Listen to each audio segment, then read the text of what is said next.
So, ladies and gentlemen, the first session in the afternoon will begin, and the chair is Professor An Se-young from Seogang University. Professor An, please. 이 마이크 되나요? 네. We have discussed the economic integration in Europe and Asia this morning session.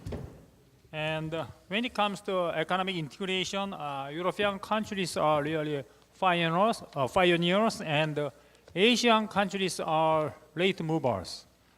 In this sense, we have a lot of things to learn from European experience.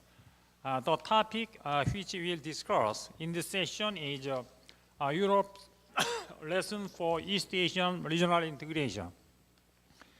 Let me briefly say how to proceed this session. Actually, we have 2 hours with 3 speakers and 2 discussants. 20 minutes will be given to each speaker, and 10 minutes will be given to discussant. And we'll have, after that, we'll have around 20 minutes Q&A session by inviting comment or question from floor. First, let me invite Professor Choi Jin-woo from Hanyang University. The topic is essential lessons of European integration for East Asian countries. Thank you, Professor Choi. Thank you. I'm Jin-woo Choi, teaching European politics and international relations at Hanyang University in Seoul. And today I'm going to present a paper about the lessons of European integration for East Asia. Actually, I'm not going to discuss in detail about the specific means and the procedures of European integration and try to explore the implication of that for East Asia. Instead, I will mainly discuss about the possibility of regional integration in East Asia, because when we look at the European experience and the situation in East Asia, they are so different that many people who are trying to follow the footsteps of European integration become very pessimistic about the future of regional integration in East Asia. So I'm trying to balance too pessimistic view about the prospects of regional integration in East Asia, and I will try to suggest some optimistic prospects for East Asian regional community building.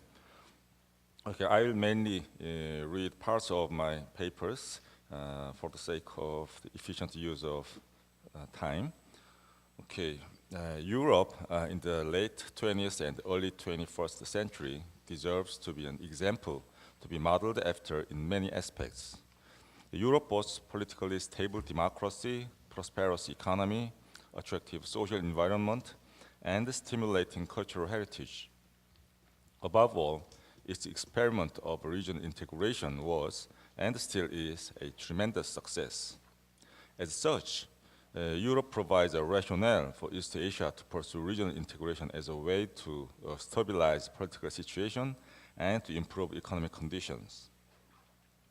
The purpose of this study is, first, to investigate the factors that trigger, facilitate, or hamper the process of regional integration, and second, to examine what the prospects for regional integration in East Asia look like.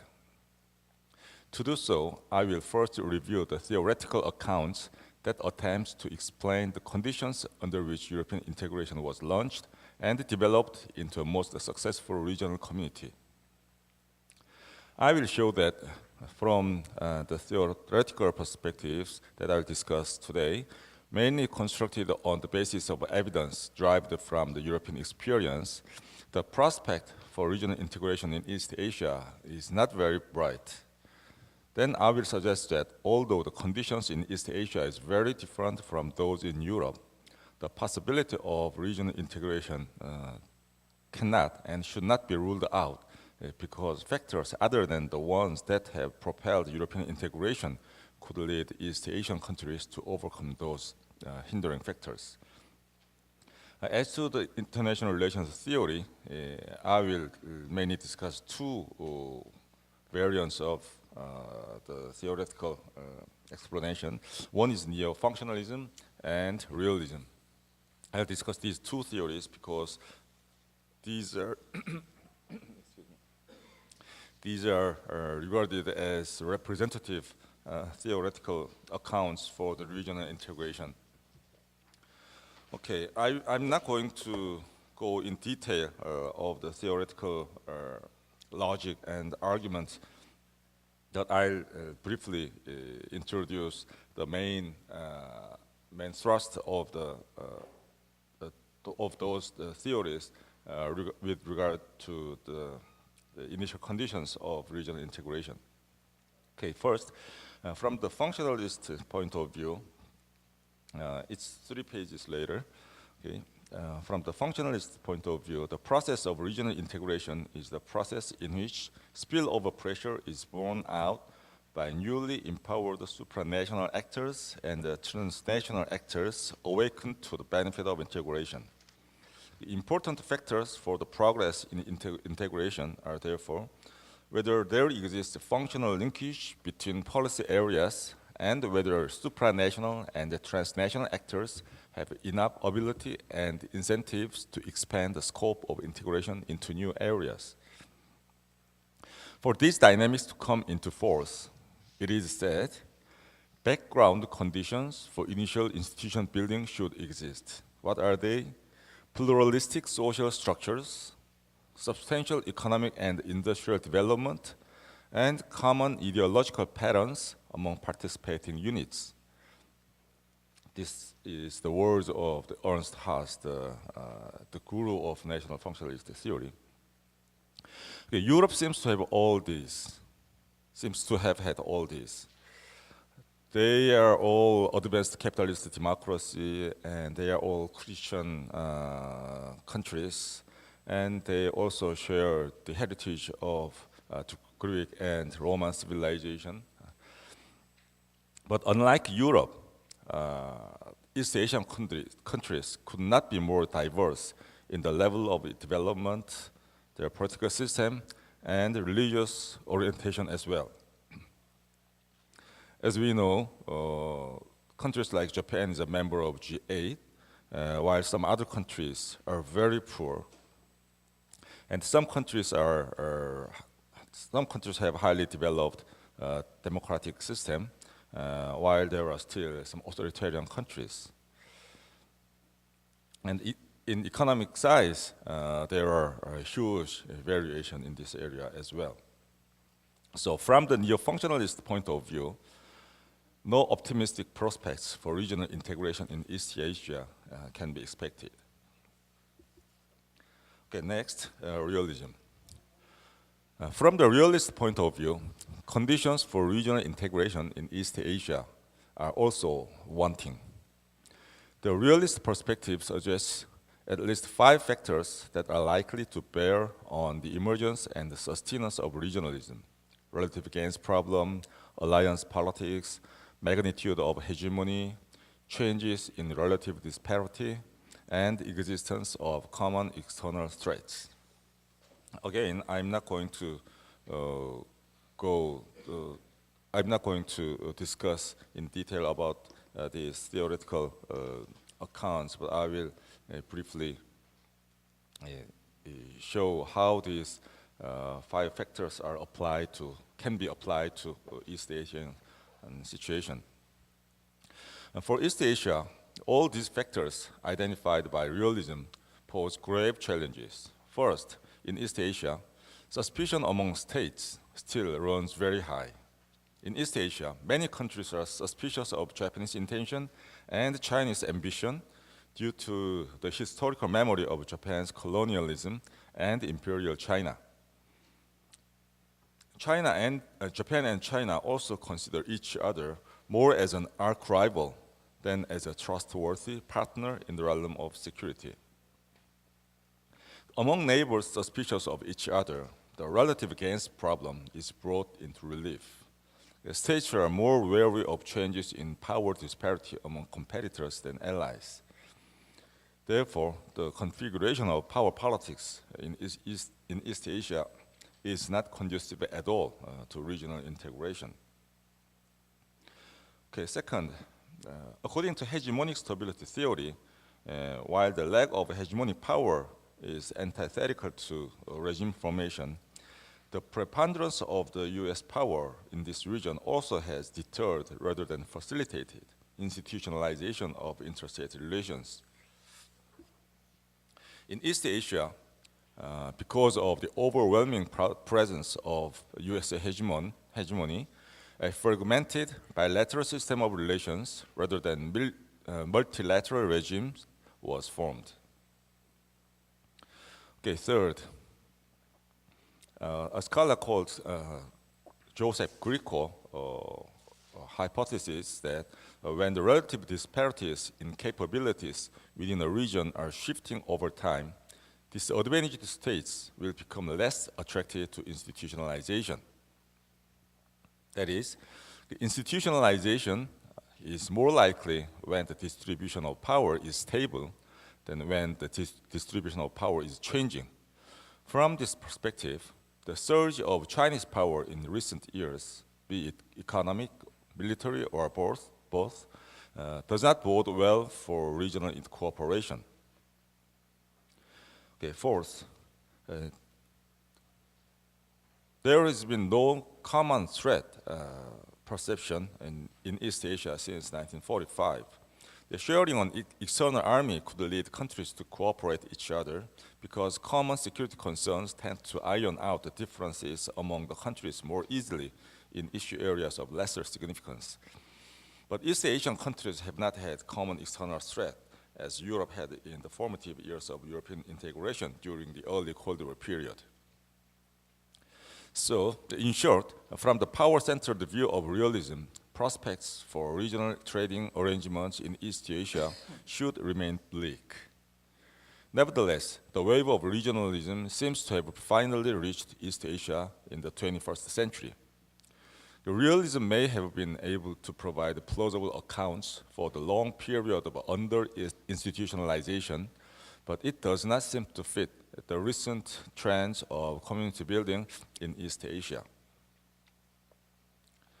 Long remained as an exception to the worldwide trend of regionalism in the 1990s, East Asia, at the dawn of the 21st century, seems to be awakened anew to the needs and benefits of regional trade arrangements.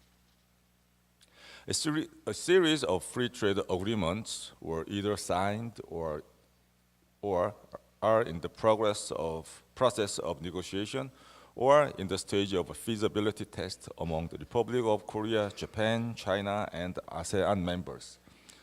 Having been included in the list of the only countries that did not belong to any preferential trading relations until the end of the 1990s, the Republic of Korea, Japan, and China changed the course and now actively engaged in attempts to find partners for preferential trade agreement. Then, is there any ground to be optimistic about the prospect for the regional integration in East Asia? At least, it seems that the pessimistic accounts hitherto derived from international relations theories are also unfair. The theoretical accounts for the conditions of regional integration reviewed above are mainly derived from the European experience. But there is no a priori reason to believe that the European conditions are necessary for economic integration in other regions.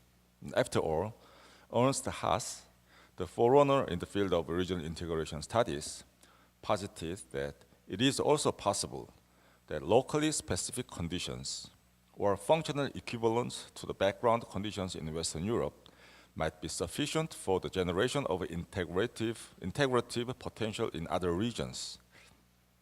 Further, It might also follow that patterns of integration would be regionally specific, and the logical conclusion might be that any attempt to theorize integration as a general phenomenon might be misplaced. If East Asia has its own locally specific conditions, East Asia's chance for regional integration should not be written off. Okay, do they have such conditions, specific conditions? I think at least we have two. Okay, unlike Europe in its initial stage of regional integration, East Asian regionalism in large part is stimulated by the events outside the region, which is the proliferation of regional trading blocs in other parts of the world.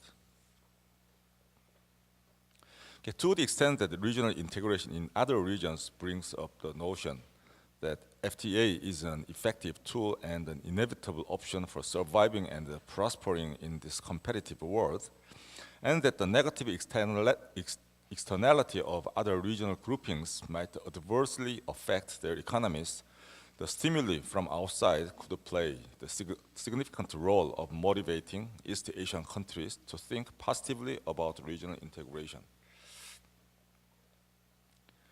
Okay, another thing is the crisis.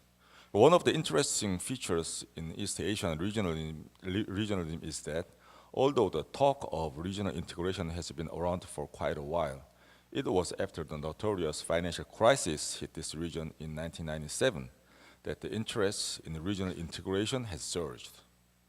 The crisis provided the East Asian countries with an occasion to realize that an individual country's capability to adapt to the changing environment and absorb the shock waves emanating from economic globalization were severely constrained these days, and that cooperative arrangements may be needed to cope with the crisis. Since crises sometimes act as a catalyst for major breakthrough in international negotiation, it is possible that the regional integration in East Asia is facilitated by crisis. The pain inflicted on the economies of East Asia by 1997 financial crisis may have largely subsided, but the scar still remains and reminds us of the need to prepare in advance, that is, to construct a mechanism for a collective response at the time of crisis. So what does all this tell us? The comparison of initial conditions for institutional building in Europe and Asia is more likely to lead us to a pessimistic and a defeatist view with regard to the prospect for economic integration in East Asia than to drive us to find a useful roadmap for future steps toward the regional integration. But the move to integration is now gaining momentum in East Asia anyway. The driving force may come from sources that are different from Europe's case. I suggest the integrationist move pressures stemming from the global political economy and facilitative role of crisis situation may be the factors that induce East Asian countries to explore the possibility of an institutionalization of regional cooperation, at least in the economic field. Admittedly, the relationship among the three countries, especially in the Northeast Asia, had fluctuated over time in the past, and the events in 2012 may be just another such episode. The recent unfolding of the event, however, was one of the rare occasions where mutual suspicion and unfavorable feelings has exploded into such a heightened level of tension as we witnessed. And the worst may be yet to come.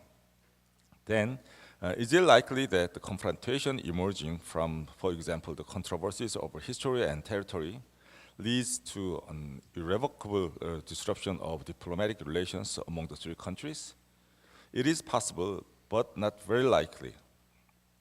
Instead, it is also possible that the controversy brings the hostile nature of nationalism into relief, that it alarms people in the region to the point where people have the feeling of crisis, and it urges people to consider seriously about building a regional community that serves to anchor countries in East Asia to the scheme for peace and prosperity.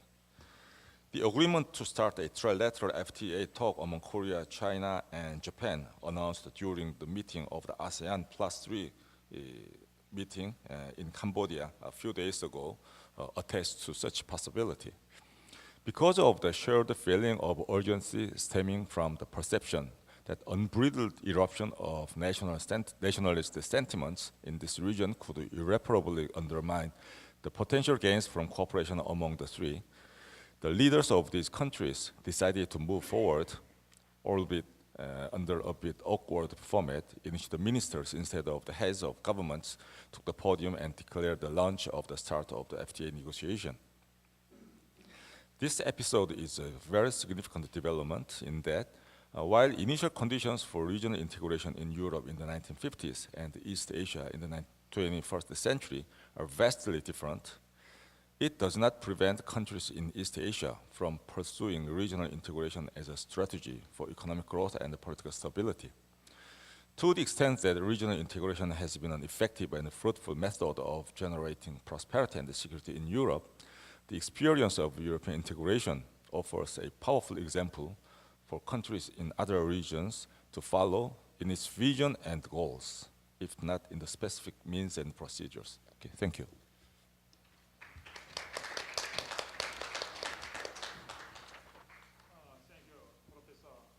Choi very well introduced the theoretical framework on economic conditions for economic integration in East Asia and in Europe.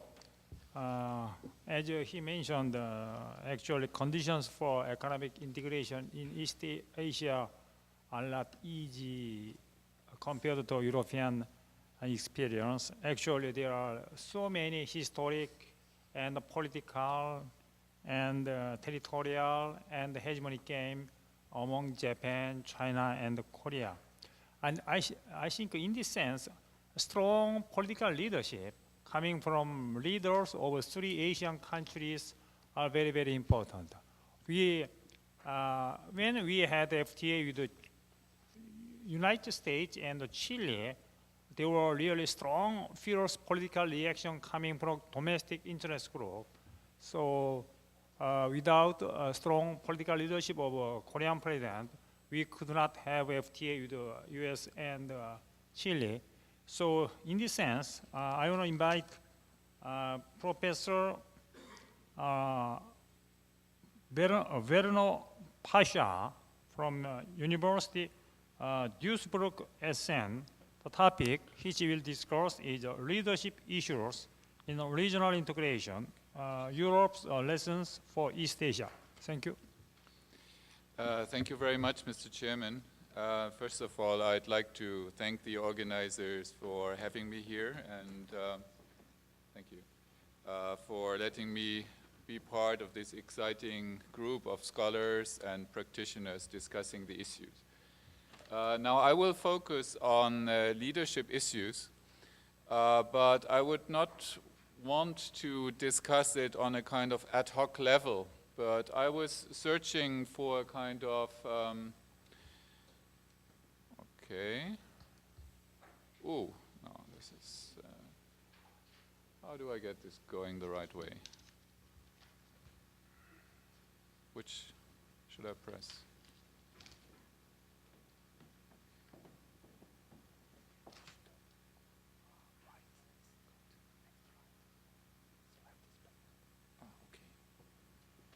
Okay, sorry about that. I was searching for an analytical framework, and I'd like to take two positions. One I call a macro position, looking for the role of leadership in a game theoretical context. The second one is what I call a micro perspective. Now, if we find that in such a game theoretic situation, a leader would be helpful or even necessary, then what kind of characteristics such a leader should have? Now, let me move right away to this kind of first approach, the macro approach. You know, we could have different approaches, but in this presentation, I just stay on the level where we have states as actors. Of course, we could go to a different level, but this is what I want to do. And if you look at bargaining situations between states, there are, I think, two game situations that apply. One is probably very well known, and I might say as a side remark, some of the Korea University students already know that from me because I had a chance to present it. One is a prisoner's dilemma situation. So in a prisoner's dilemma situation, you know, the best situation that both actors can reach, and the higher the value in the middle in the output matrix, the better, is the situation where both players play strategy A, strategy 1, sorry, but both players actually have an incentive to defect and to find a more suitable situation for themselves when they choose strategy 2. But when they use strategy 2, they end up in a situation with outcome 2-2, which is actually worse for both of them. So how can we overcome such a situation? Well, one chance is leadership. We need a leader that tells and gives incentives to the actors to move from the situation in the bottom right corner to the situation in the upper left corner. This is a situation where you already have a kind of mechanism, but where you want to ensure that this mechanism actually functions well.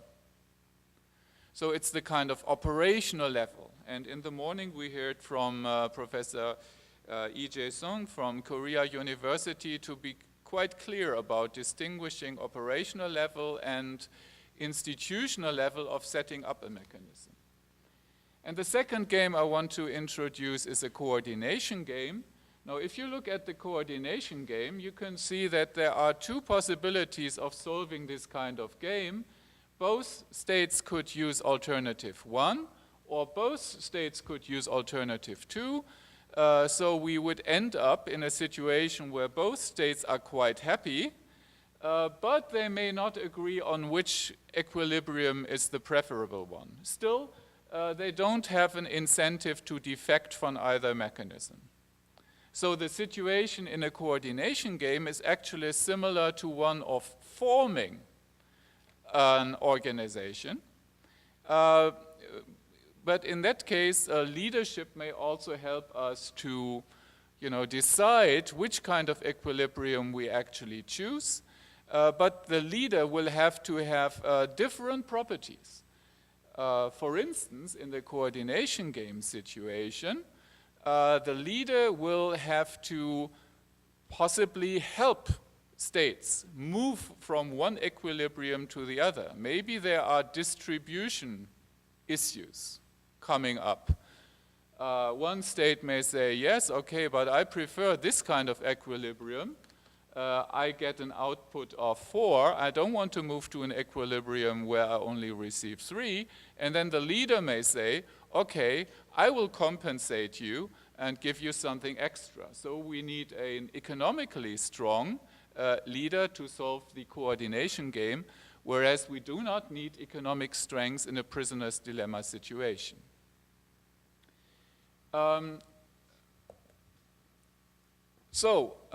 Leaders can be very helpful to overcome the problems of either having a new regional integration mechanism, that's the coordination game situation, or they can be helpful to overcome the defection issue with existing organizations. That would be the prisoner's dilemma situation.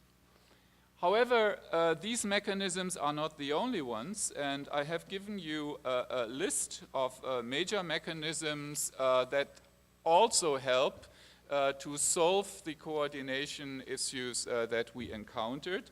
And I will deal with them now in case studies. I can only discuss very short case studies, but you will see these kind of mechanisms come up, and I will explain them a little bit more once they come up.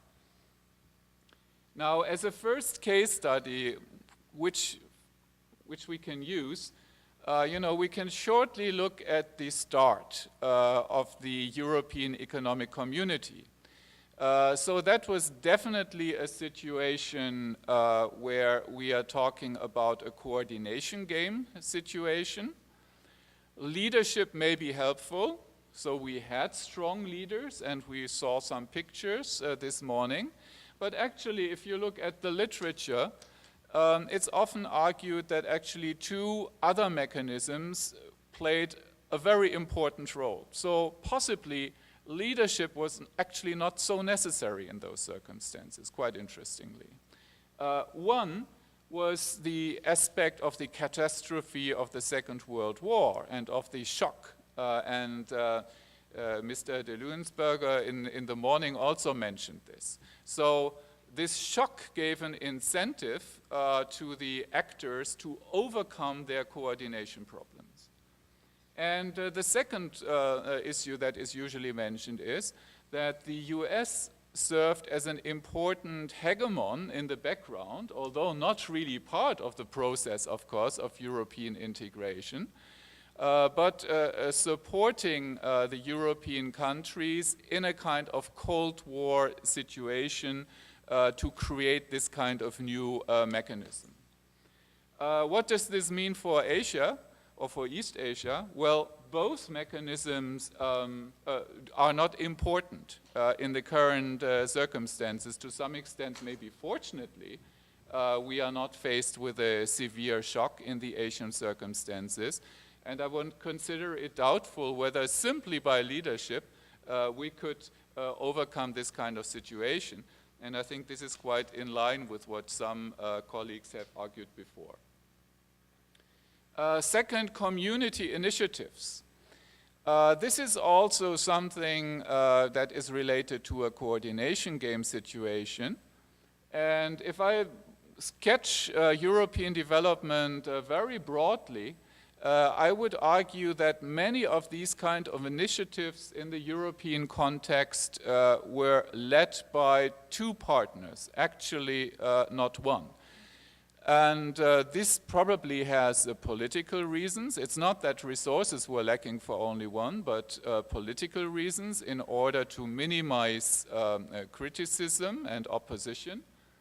But they were usually rather stronger members of the EU. So typically a French-German alliance, but also in one case I mentioned a German-Italian alliance.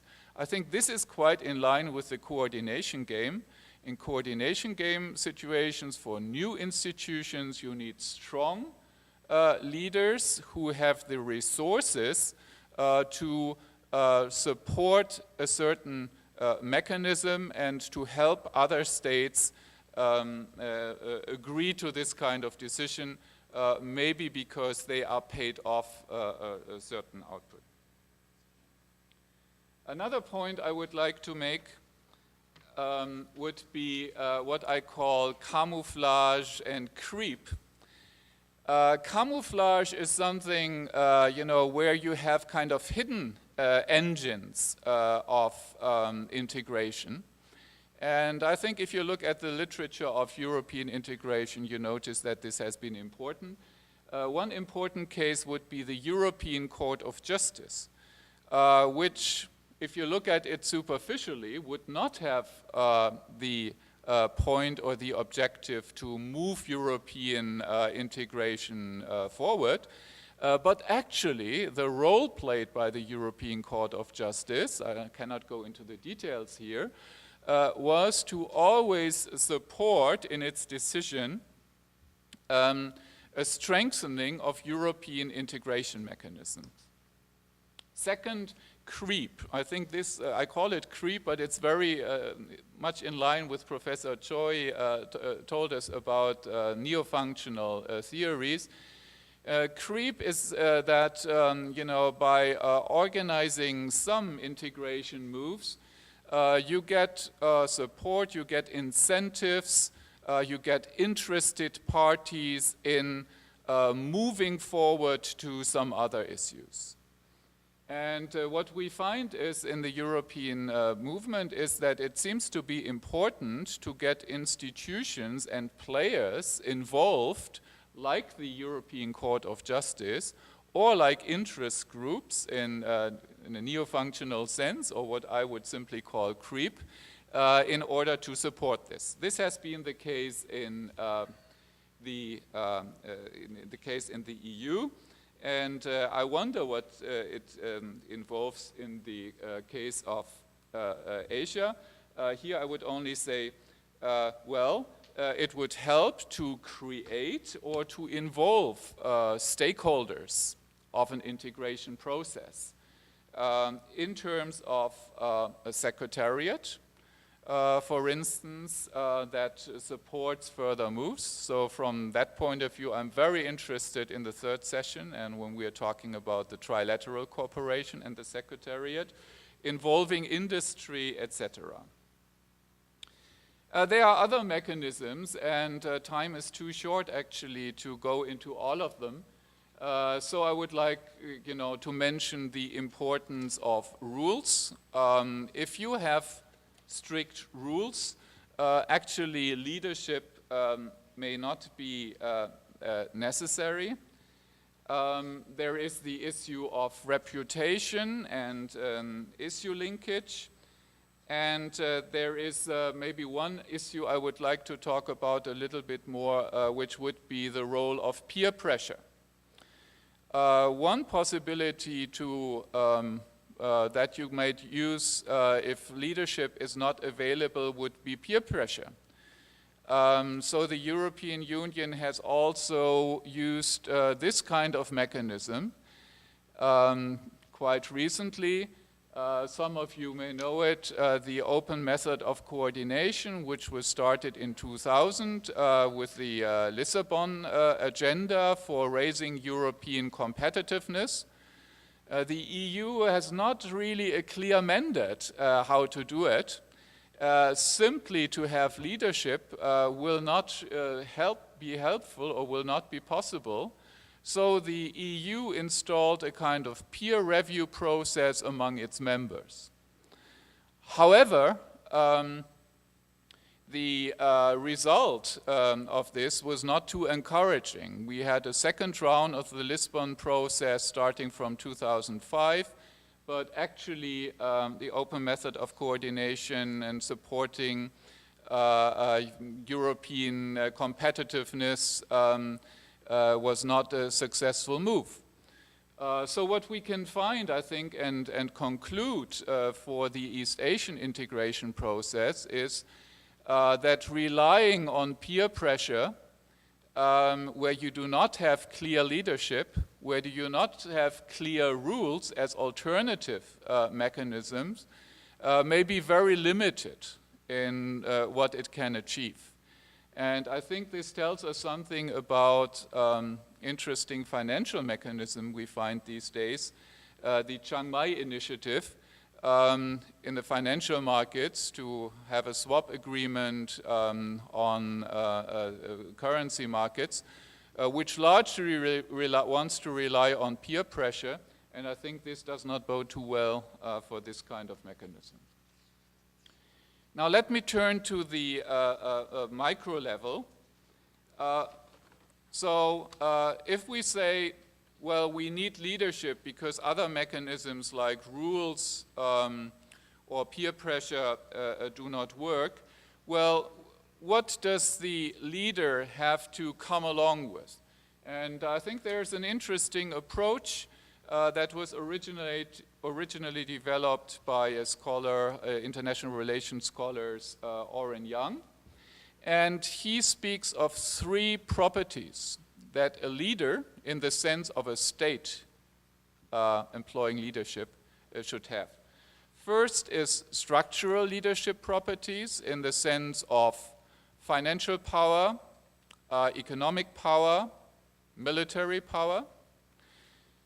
Second would be entrepreneurial leadership in the sense of diplomatic skills to convince others. And third would be intellectual leadership in terms of offering a vision.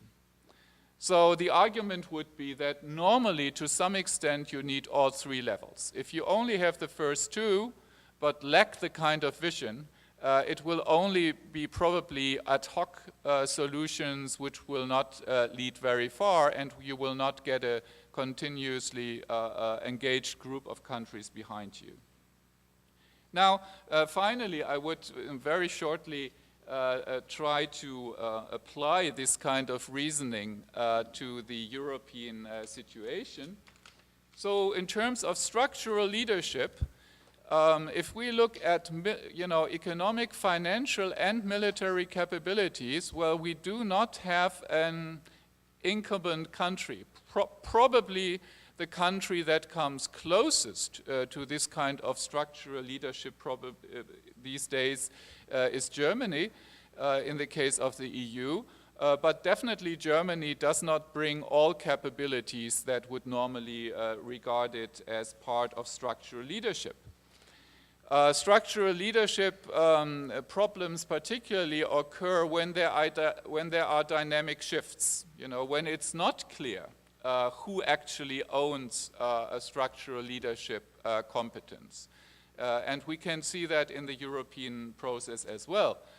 Now, when we apply this to the East Asian framework, I think we find something that has been mentioned before, that is that Japan and China come closest to this, but it's a very dynamic setting. They do not bring all capabilities. Some of them are actually conflicting.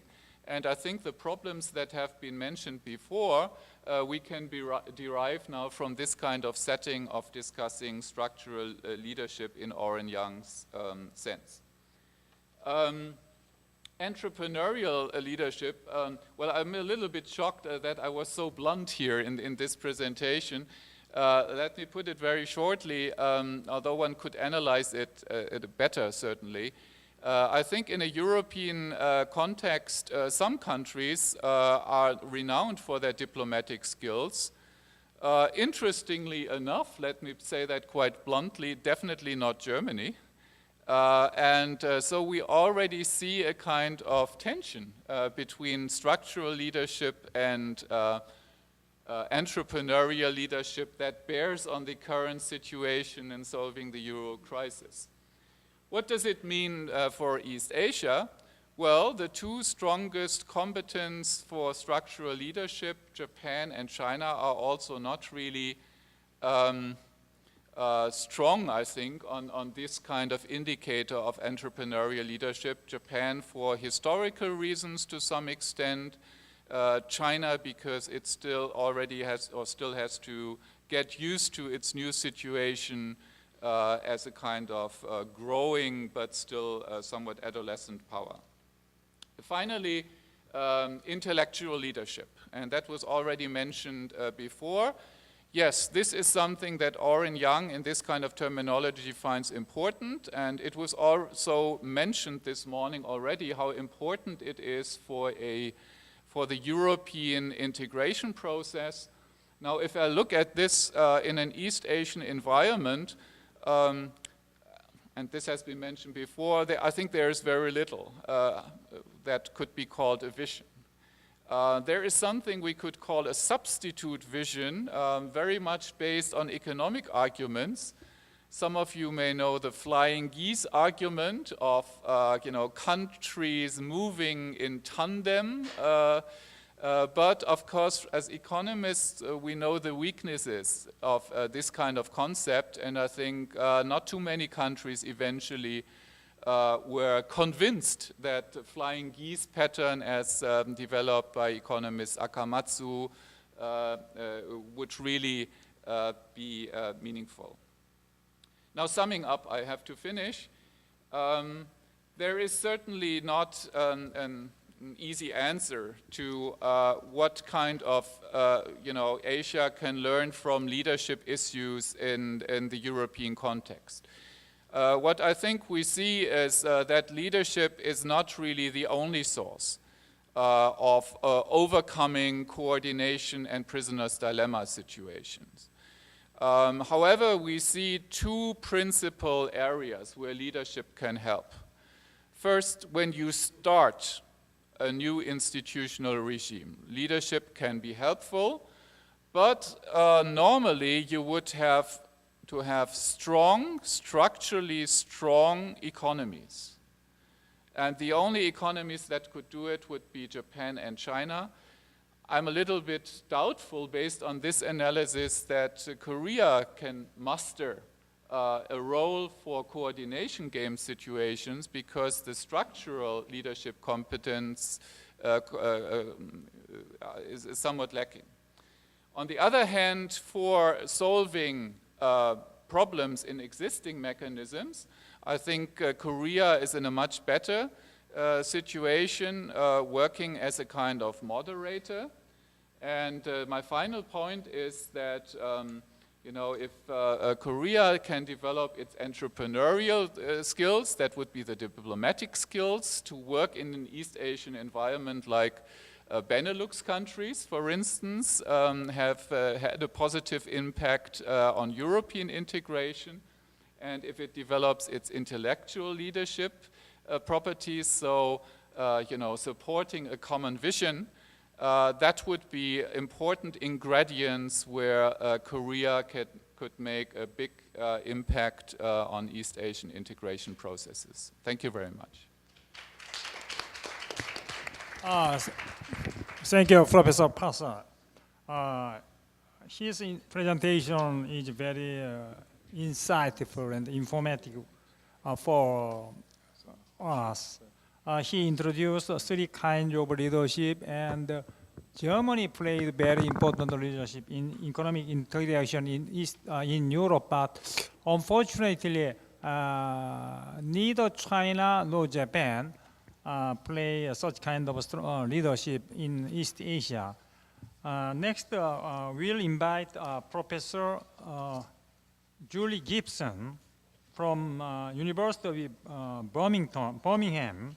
The topic is Asian regional integration and the future of Asia-Europe relations. Thank you. Thank you. Can you hear me? Is that working? Am I on? Okay. Is that okay? I want to take slightly a different view, a macro view, again, and look at the concept of interregionalism. And a very long time ago now, in 2002, I published a book called Asia Meets Europe, when I felt that the world seemed to be preparing for new forms of governance, recognizing, as I've written in the abstract for this paper, the need to address many different challenges in innovative and non-traditional ways. And at that time, undoubtedly, the globalizing economy, the rapid developments in the European Union throughout those decades, the ending of the Cold War, as well as new warnings about climate change, environmental deterioration, and resource depletion, elicited greater questions about the need for and the value of improving and multiplying regional and interregional exchange and cooperation. The leaders of the growing economies of Asia, particularly after the shock of 1997, slowly came to terms with the need to address collectively the demands of globalization, as we've heard in some of the presentations already today. And they began for the first time to shape their own common economic goals in new ways. For its part, ASEAN as a grouping was struggling to find itself in a post-Cold War world, sought to enlarge its own membership and reach in so doing. And at the same time, and shortly afterwards, new mechanisms for the broader region were beginning to be developed. And again, we've heard some of these through Professor Park's presentation today. Simultaneously, we saw the expansion and the deepening of the European Union, seeking to develop, finally, its own relations with the economies of Asia, and beginning to initiate new forms of dialogue, both with individual states in the region as well as with the region itself in the form of the Asia-Europe meeting, or ASEM. So by the late 1990s, Asia as a region had to respond collectively to Europe's call for interregional dialogue and for the need to become a coherent interlocutor, not only within that dialogue of ASEM, but also within larger international fora. And this, I argued at the time, advanced the creation of an Asian voice. The form of interregionalism that began to emerge at that time remained loose in its framework and wide in its remit, but it did open an interesting new channel, which, on predefined topics, the Europeans could converse and even at times negotiate collectively with their East Asian counterparts. Since that time, however, the interregional framework has become more diluted as a result of its own institutional developments, member state passivity, the increased relevance of bilateral engagements, and what we've heard today, the difficulties of creating regional coherence at both European and Asian levels. And it is difficult to pinpoint either the instrumental or the normative value of region-to-region engagement in 2012. This paper, then, such as it is at the moment, revisits that concept of interregionalism, both through instrumental and normative lenses, and examines the ways in which new bilateral demands, crucially with the key states of Japan, India, and China, affect the way that such interregionalism can function. I'm not going to give you a lengthy discussion about the theories of interregionalism, but this is where I come from. I'm an international relations approach, looking at regions as international actors. And what I argued at the time in 2002 is that interregionalism is a worthwhile project, is a valuable new project for global governance. And essentially it represented the interaction of one region with another.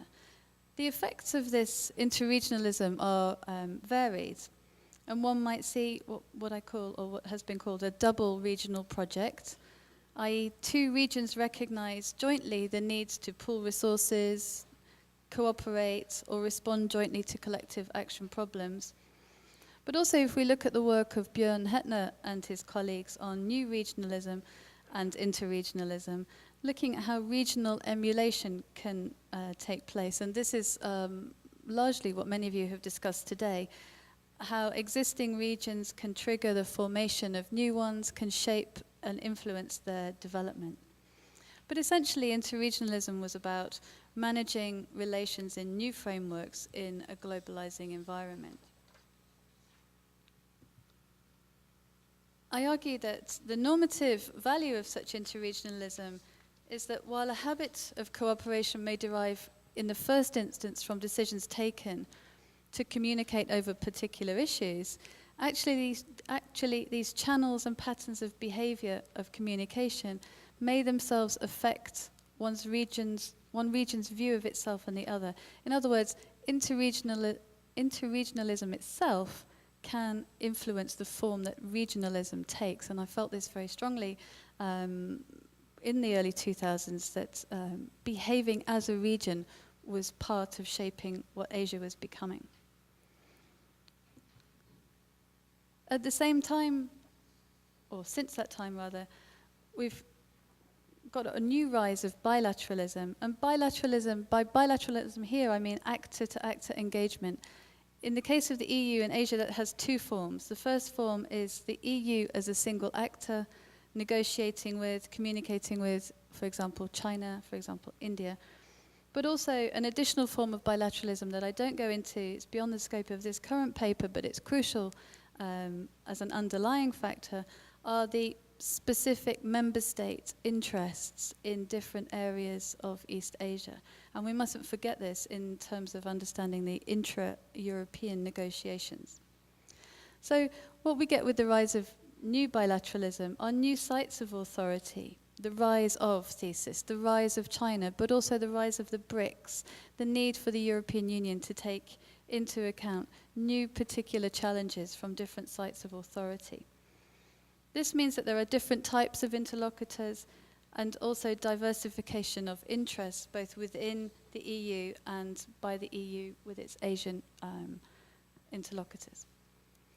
So my question for the paper then is, to what extent is this new bilateralism in tension with those inter-regional exchanges that we saw developing in the late 1990s and early 2000s? There is plenty of intra-regional disagreement, both within the EU and within Asia. Also, do we see that the lowest common denominator within a Europe-Asia framework actually does not meet the needs of bilateral relations? And does bilateralism therefore undermine the interregionalist project, if we can call it a project? Oh, sorry, I'm one behind. I argue in the paper that the region-to-regional dialogue and the bilateral dialogues have both instrumental and normative implications. Instrumentally, we look at resolving collective action problems through the most effective mechanisms. Information dissemination, creation of new agenda, meetings, declarations, documents, creating a sustained institutionalized form of dialogue. But beyond that, or in addition to that, there's also a normative value that has been fundamental to the European Union's international agenda. And that's the spreading of values and ideals, crucially issues such as human rights. And in addition to that, framing the very notion of regionness. We've talked a lot here about the European template as a model for regional behavior. And that's implicit in interregional engagement. I don't want to give you a history of the Asia-Europe relationship in too much detail, but noticing that in the 1990s we saw within the EU a recognition of the need to deal collectively with this new developing set of economies within East Asia. And in 1996, the Asia-Europe meeting was established with 26 members, building notably, and I think this is quite important, on existing channels which included the EU-Japan relationship. So drawing in those bilateral frameworks into a broader interregional framework. And this again chimes with Professor Park's notion of drawing in the bilaterals into a broader exchange. Instrumentally, again, collective action solutions, talking about agenda items that were important to all members, but also this normative value of sharing the notion of regionness and developing that regional sense, particularly within an East Asian context.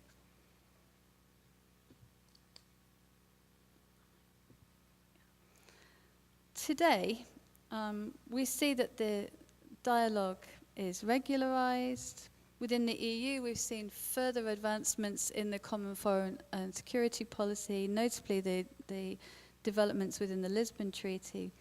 What is meant by Europe is increasingly clear. The conversation is continuing.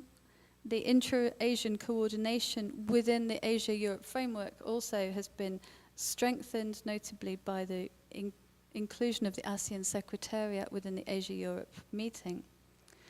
But issues such as regional identity have become quite tricky to determine, as a problem with enlargement of the ASEAN means that we don't really know what Asia is within that framework. It now includes Australia, New Zealand, India, and it's very difficult to pinpoint a region.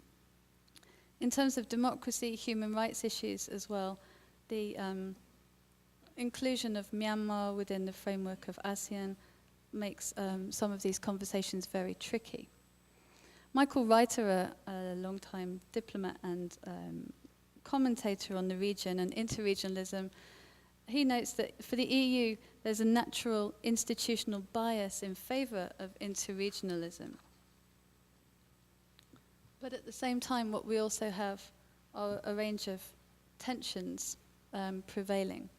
And these include different approaches of individual EU states, which, as Hayden notes, will tend to prevail over the EU's professed desire for a normative foreign policy.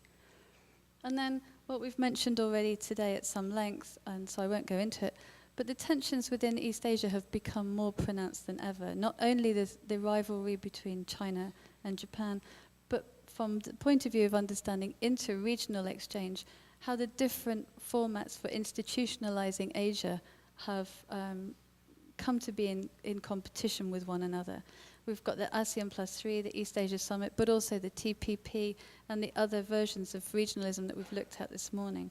Whether these intra-regional agenda are actually creating a competitive set of institutions, each of which creates a very different kind of regional policy. For Michael Reiterer then, inter-regional dialogues, cooperation or agreements are generally favoured over bilateral ones, especially in the area of community competence. And this is important as well if we think about security issues, for example, and many of which are beyond that realm. In the context of EU-Asia relations, this policy is supplemented or perhaps contradicted by attempts to forge special or strategic relationships with major players, notably Japan, China, and India. So while these partnerships were talked of as very positive this morning, particularly as Korea being one of 10 strategic partnerships, whether at the same time we might increasingly find these partnerships to undermine some of the inter-regional potential that was already being established. I'm not going to, these figures are in the paper for you to look at, but what I want to consider, oops, I can't go back. I can't go back, there's apparently no going back. So we'll carry on going forwards. Are these competing bilaterals in terms of both resources, instrumental and normative agendas? My question is, and maybe it can be better answered by some of the audience than by myself, whether the EU is spending its time now and its concerns looking bilaterally at the key players of Japan, India and China to the potential detriment of a true inter-regional engagement with Asia. If we look very briefly, and I look in the paper at the three that I'm talking about, the EU-Japan relationship was codified in 1991 by the Hague Declaration, when, and shortly afterwards, was instrumentalized in an action plan, but has largely, I've argued elsewhere, become a neglected, uncontentious relationship.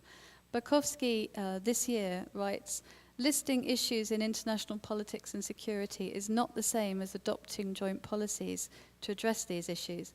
And the more unrealistically long that list becomes, the less and less the EU and Japan arguably present themselves as credible foreign and security policy partners. In other words, for him, everything is on the table. It's all largely non-contentious, and really this achieves nothing in determining a special value-added strategic relationship between the EU and Japan.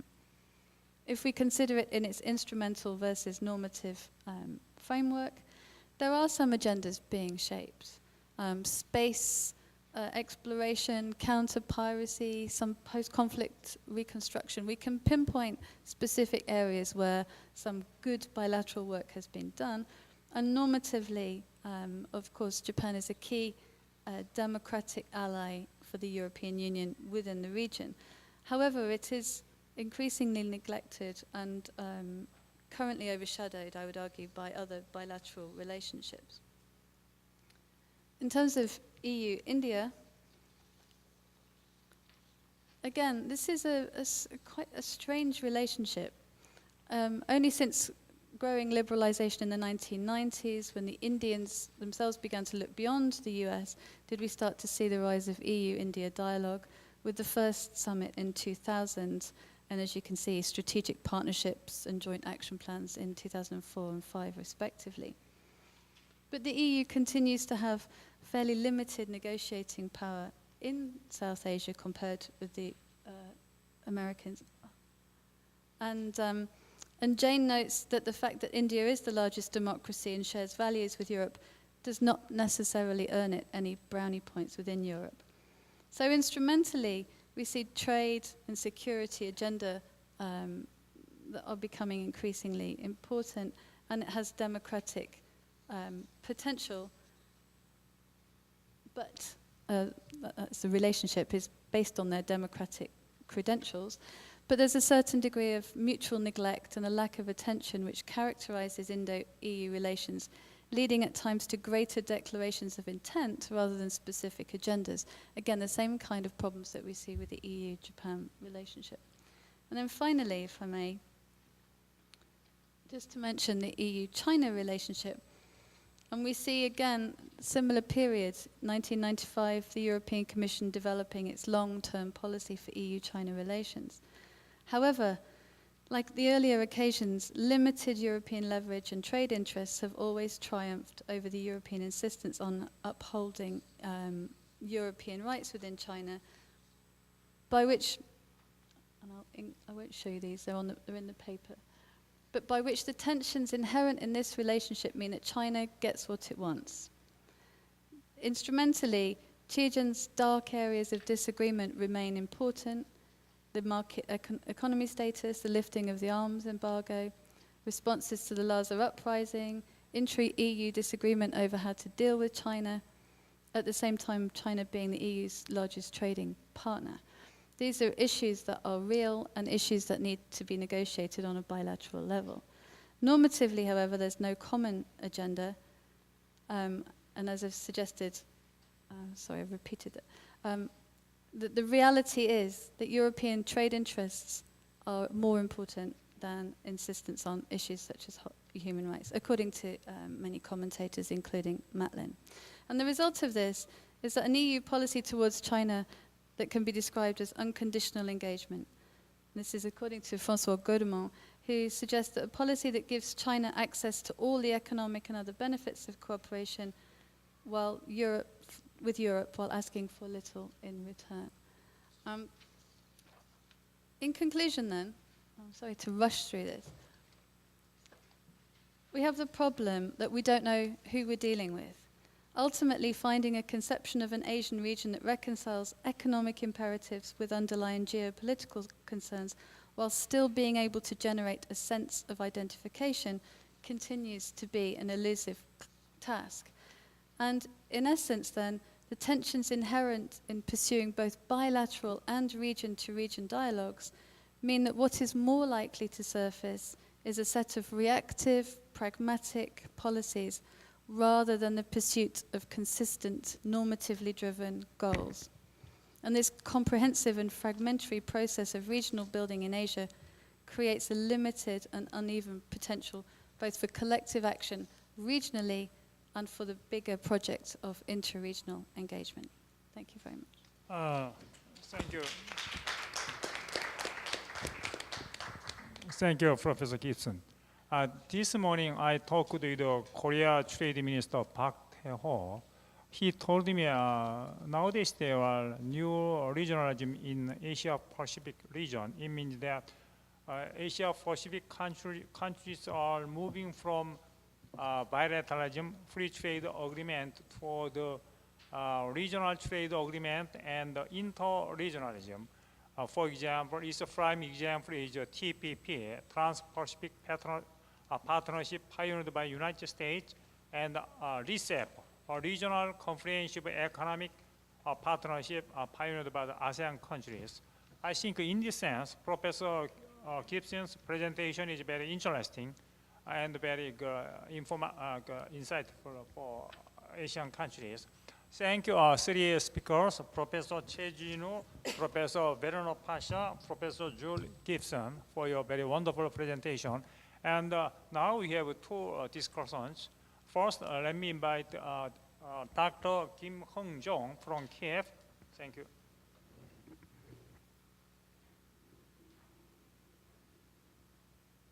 Thank you, Chair.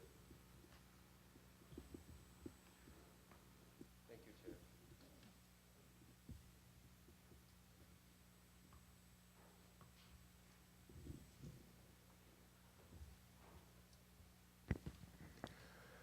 Okay. Well, I really enjoyed the three papers, three presenters' presentation.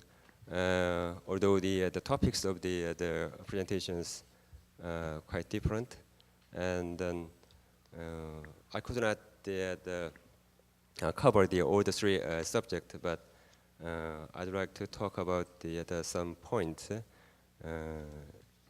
with many from the Professor Chejino's presentation, and then also possibly some other comments on the two other presenters as well. First of all, I'd like to talk about the usefulness of the Europe's lessons for East Asian regional integration now, this time, because we are now looking at the European financial crisis, and then many of the criticisms have relied on some kind of structural problems of the European regionalism. And so I'd like to argue something that still we have a very good reason to talk about and to think about the European integration now in this time. Right. Maybe no one would deny that the ongoing Euro crisis casts a fundamental doubt on regional monetary integration, and then economists point out to the intrinsic instability of the knife-edged equilibrium in the model of regional monetary integration without an accompanying political or financial integration scheme. And the people and governments of the world have growing concerns about possible negative impact of the crisis on the world and each nation's economy. And also for some East Asians like me and then people participating in this conference, searching for some kind of East Asian identity, the evolving catastrophe in Europe is quite embarrassing because the European model, which was once praised an unprecedented success of regional integration, may not prove a model for East Asia regional integration after all. Nevertheless, I believe we have a valid reason to think about the things of regarding European integration. Maybe the first of all, regional integration does still deserve careful consideration now because it can contribute to extricating economies from a worldwide recession while holding promise toward creating a bigger market and leading to economic recovery. And Europe remains a model for regional integration in spite of revealed defects in the monetary integration mechanism. So regional integration can be a good solution for escaping from this economic recession. And second point is about the history of European integration tells us that creating blueprints and taking another step for regional integration, even in the worst of situations, is very important in making continued process. Of course, many people must argue about the blueprint or some kind of initiatives like the many reports, but this kind of report in the worst of the situation is very important. So, well, we can say that like this: the night is already darkness just before dawn. So we need to prepare ourselves for another heyday instead of the bracing for gloom and doom. That's what I want to say. The third point, why we are still thinking about the European integration like this time is that the European integration process provides ample examples of the role players in the negotiation process have played for integration. So this can provide good lessons for East Asian economies, countries in a time of growing international tension and conflicts as well as difficulties in the integration process itself. Okay, and then I'd like to talk about the two things that about the discussion for the presenters. The first one is about the Professor Che's presentation. Professor Che talked about the two things: the FTA network. The first one, FTA network, and the second one, the role of crisis, the existence of crisis for effective tool for integration. And then I think this is right, and I want to support the Professor Che's argument about the role of FTA and crisis for the consolidating further regional integration in East Asia. But I don't think that kind of things can be could be a necessary condition, but not sufficient.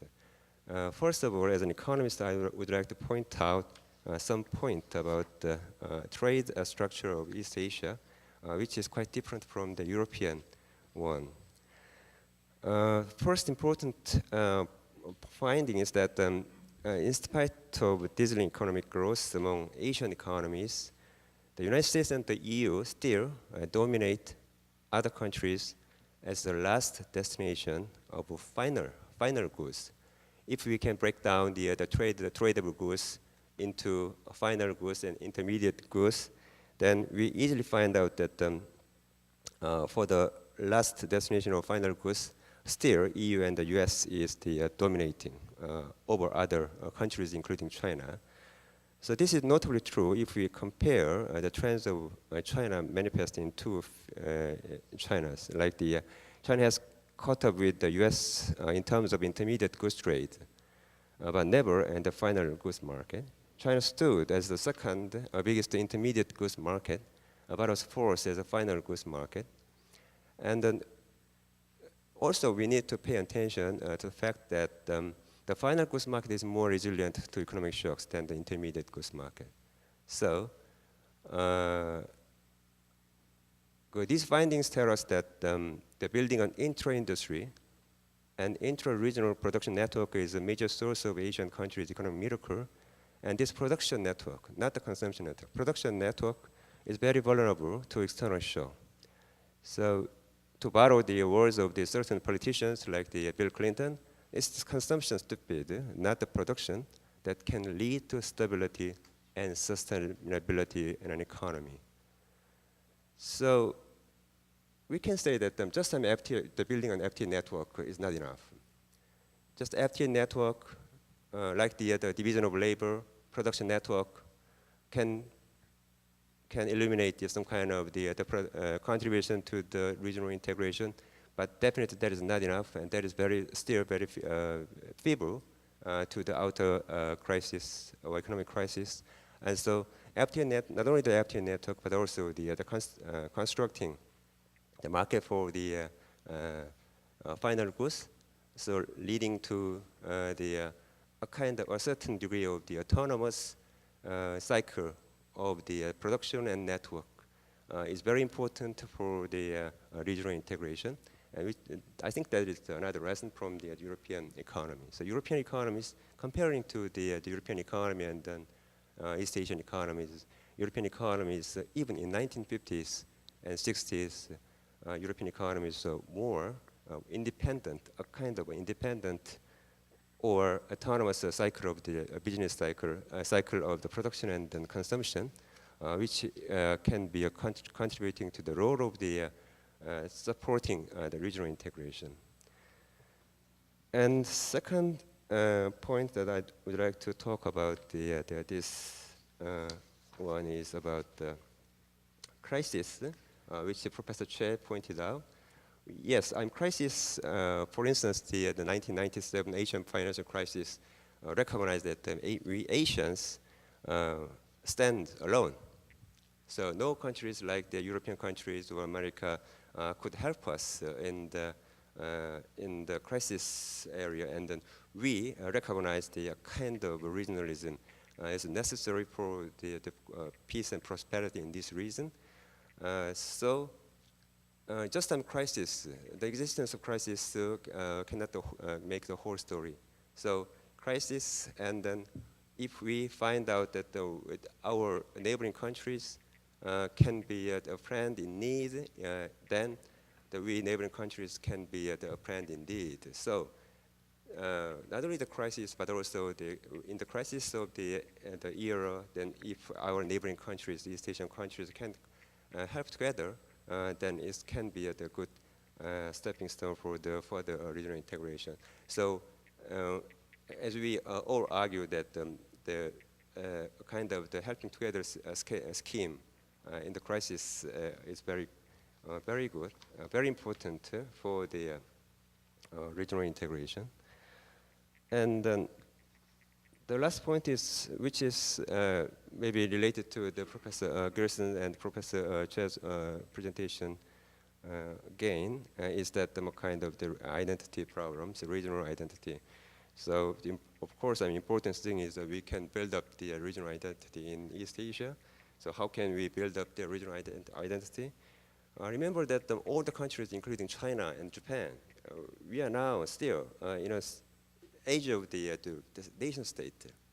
And if you go to China, and if you talk about this regionalism or regional identities with other Asian countries, Asian scholars, then of course, I mean, we can talk about the regionalism or regional identity, regional integration, something like that.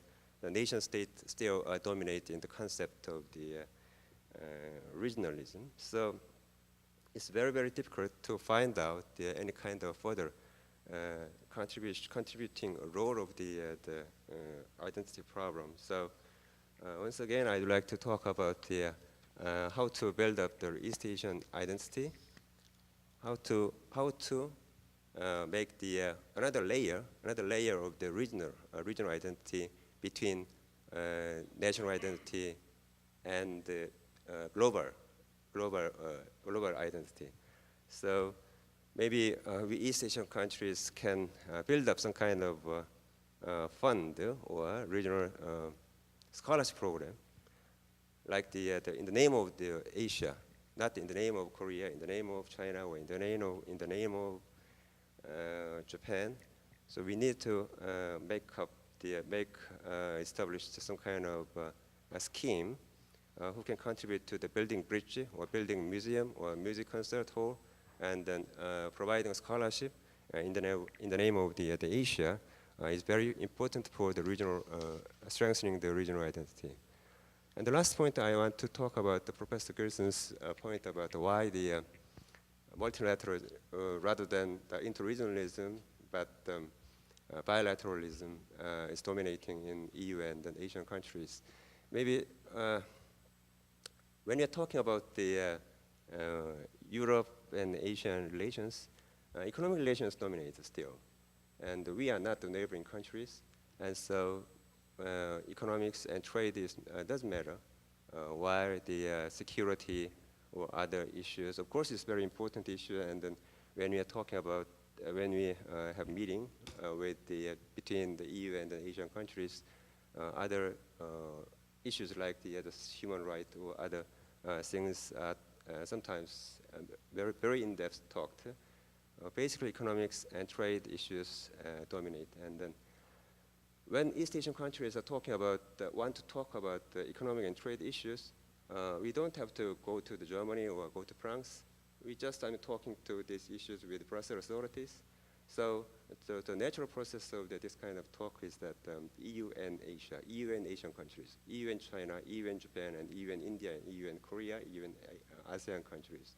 This is an effective tool for the dialogue between the two. So this kind of imbalance between in terms of the economic integration between the two regions can contribute to this kind of strengthening bilateralism rather than the multilateralism or interregionalism. Maybe the second reason why the bilateralism is so dominating is that just the matter of the size. China is now the number 2 in terms of the size of GDP, and Japan the number 3, and India rapidly increasing. And so these kind of big countries, when we are facing these countries, we have many things to talk with those countries, right?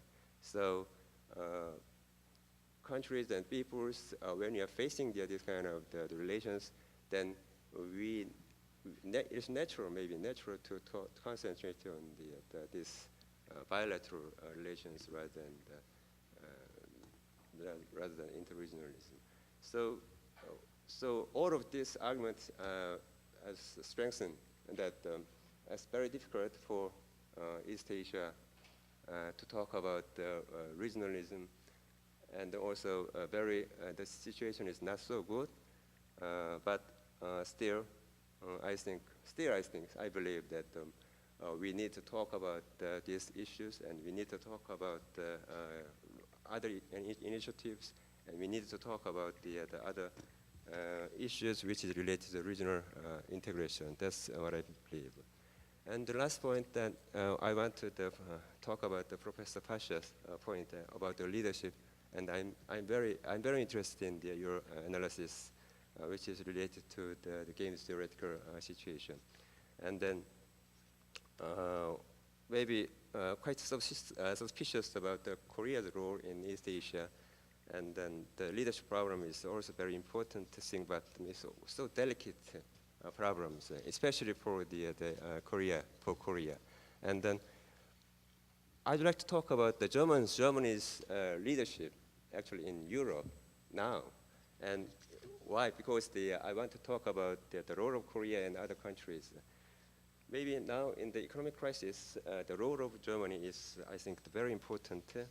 And then my feeling is that the Germany's role in this crisis area is not so impressive, and I want to Germany more visible initiative, play a more visible initiative in solving the Euro crisis, as Germany has very good reason to do so. The first reason is that it's the moral obligation.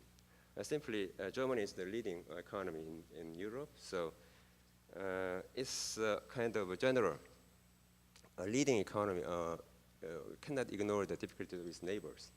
That's just a simply moral one. The second one is that Germany has very good reason to pay more to save the south of the countries of south, as Germany has enjoyed the tremendous gains from the regional integration. Germany probably has been the biggest beneficiaries of the European integration. Imagine the situation: the Korean firms located in developing Southeast Asia can do business on our own currency, and the firms can make or at least influence the business rule in the region, including those on dispute settlement mechanism, labor standard, environmental ones, and so on. This would not be not that all difficult for Korean firms to do business in Southeast Asia. So that is what now the German enterprise is now doing in Europe. So Germany, probably the biggest beneficiary, should play a more role on that. The third one is about the divided Germany and now the unified Germany. We all remember that what happens in the 20 years ago. Well, most of the neighboring countries expressed a sincere concern over German reunification because they were worried about the emergence of a greater Germany. So no country, including the United Kingdom, France, and Russia, could be free from the old memories of tragic history. Then it was Germany that made a firm declaration that Germany would be the advocate of European integration to the last. It was a vivid memory for all European countries to cherish in mind a German argument that a notion of German exclusiveness could be thrown out if Europe should be in a peril. So now is the very good opportunity, very good chance for Germany to show its loyalty to Europe and to keep its old promise. So that's what I'm arguing about the Germany's roles in Europe. So let's come back to the East Asia. Maybe this kind of situations, maybe some factors. I do not argue that the role of Korea in East Asia, reflecting the Germans' role in Europe, but anyway, divided Korea and other maybe things. I mean, we Koreans think about very seriously about Korea's more active role in East Asian integration and the peace and prosperity. Thank you. Thank you, Dr. Kim Eung-jung. There are many questions going to three speakers. Please keep them. Let me propose how to proceed this session from now on. I will invite Professor Asif Qureshi, and then we'll have a Q&A from floors, and then finally I invite the three speakers to answer. Okay? Thank you. Let me invite Professor Asif Qureshi. Okay? 10 minutes will be given to you. Thank you. Thank you very much, Mr. Chairman. I will be brief. I am not an economist. I'm not an international relations expert. So I come to this discipline as a public international lawyer, and I come to this specific topic as somebody with an interest in world trade law. And so at the outset, the first thought that occurs to me is that whether you're an economist or an international relations or a political analyst, any discourse within those disciplines cannot take place without taking into account the World Trade Organization and the normative framework that comes under it. Any trade lawyer will tell you that it is only possible to set up a regional integration organization according to WTO rules, and indeed a famous case in the WTO, Turkey and textiles.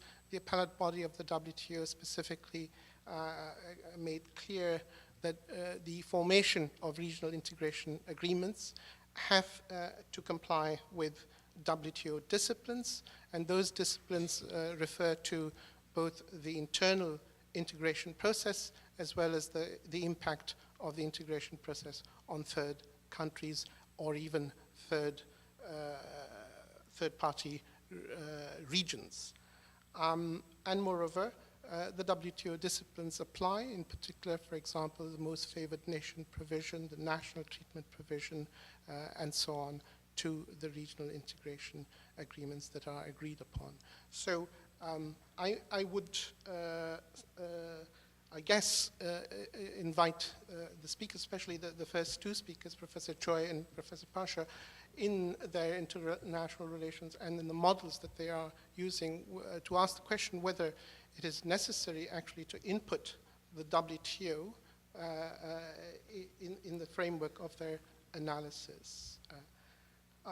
My second general observation is that although this, I find it a bit difficult to make the point that I would like to make here in a session that is titled Lessons, Europe's Lessons for East Asian Regional Integration Agreement, in a conference that is funded by, partly by the European Union. Because I think when we talk about, firstly, about lessons from other regions, we need to make a distinction about the different types of lessons we can learn. I mean, on the one hand, there is the question about lessons in terms of the necessary conditions for the setting up of a regional integration process.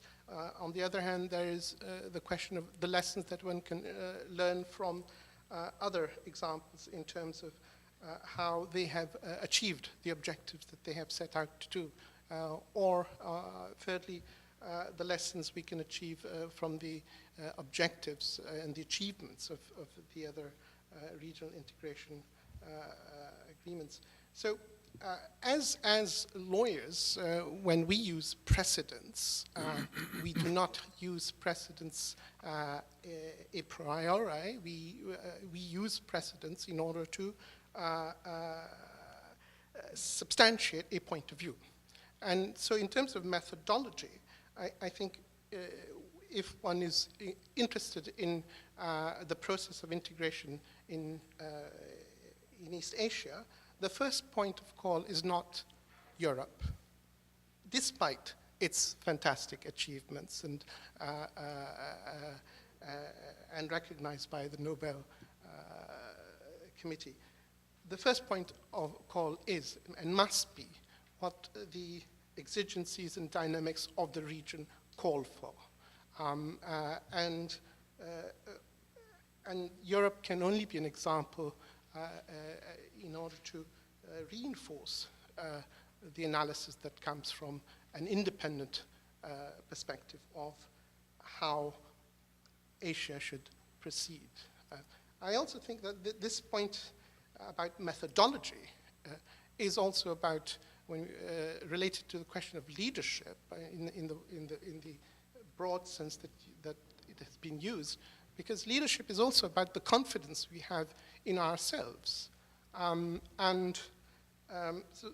much of the analysis that I have seen does not talk about the value, the tradition, and the contribution that this region and its politics and history can itself be harnessed to contribute to the development of regional integration agreement. I think self-confidence is an aspect of this. This region has much to commend it. So any discussion about dialogue, even as between Europe and Asia, has to be as between equal parties in terms of the contribution that they can make to this discourse. Now, specifically with respect to the papers, Professor Choi's paper I found very interesting, and I found all the papers very interesting, and for me very difficult to actually, as a discussant, to probe and deep and challenge. But in particular, you have sort of two different approaches in your paper. One is the pessimistic approach that you draw from the functionalist and the realist theories, and the other, you paint a different picture. It's not clear to me where exactly you stand, but the general thrust of your paper to me was that, one, Europe was an indispensable provided an indispensable roadmap to the process in this area. I think you specifically say that in your paper.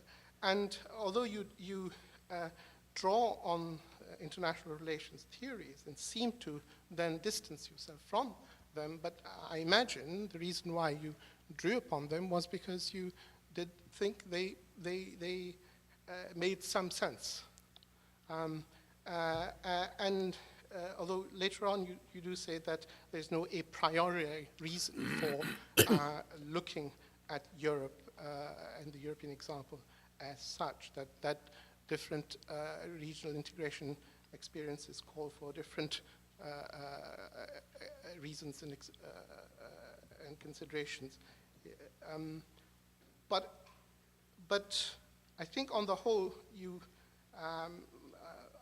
I understand you to have a very pessimistic view of the prospects in this region. I'm not quite sure. I think some of what you say is a matter of judgment and opinion in terms of the functionalist and the realist theories that you apply here. Even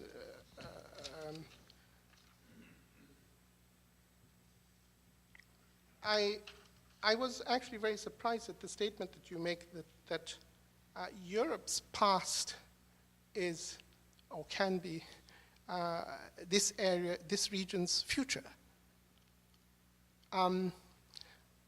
Unless I've taken it out of context, that is a very damning statement of this region's tradition and history and performance thus far. I don't know whether you meant to denigrate this region in that way, to that extent. I find it a bit strange, a statement that says Europe's past history is the future, could be the future history of this region in the question that you posit.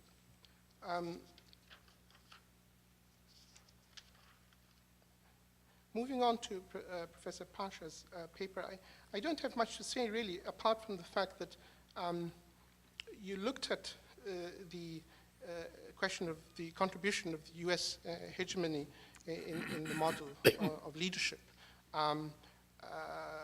But the point is that the setting up of the European integration process was at a time when the World Trade Organization was not there, the GATT was just about there, but the setting was different. And I'm just wondering if that model now is relevant in this day and age, and whether you would consider looking at your model in order to factor in the World Trade Organization and the normative framework therein.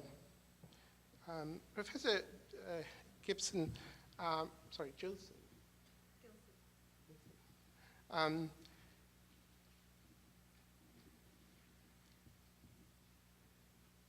the idea of interregionalism, of course, is very interesting, especially for an international lawyer who's looking at actors in international economic law and the way international economic law is developed through the state system. And so this is a completely new phenomenon that you're referring to. But I just wonder, when you referred to the European Union, whether you were attributing a deliberate policy to the European Union for bilateralism, or whether that was just a neutral statement. Because it may be that the European Union is simply compelled to deal with China alone, with Japan alone, because there is no regional structure here. But moreover, if it was a deliberate policy on the part of the European Union to, if you like, go bilateral as a matter of strategy, then the bigger question here in terms of interregionalism and indeed regionalism is that from a multilateral point of view is that this development of different regions does require international management and a multilateral structure within which it should operate. Otherwise, you have these power blocks that are operating without any reins. Thank you very much. Thank you, Professor Asif Qureshi. Okay, finally, let me invite a question from floor. Okay.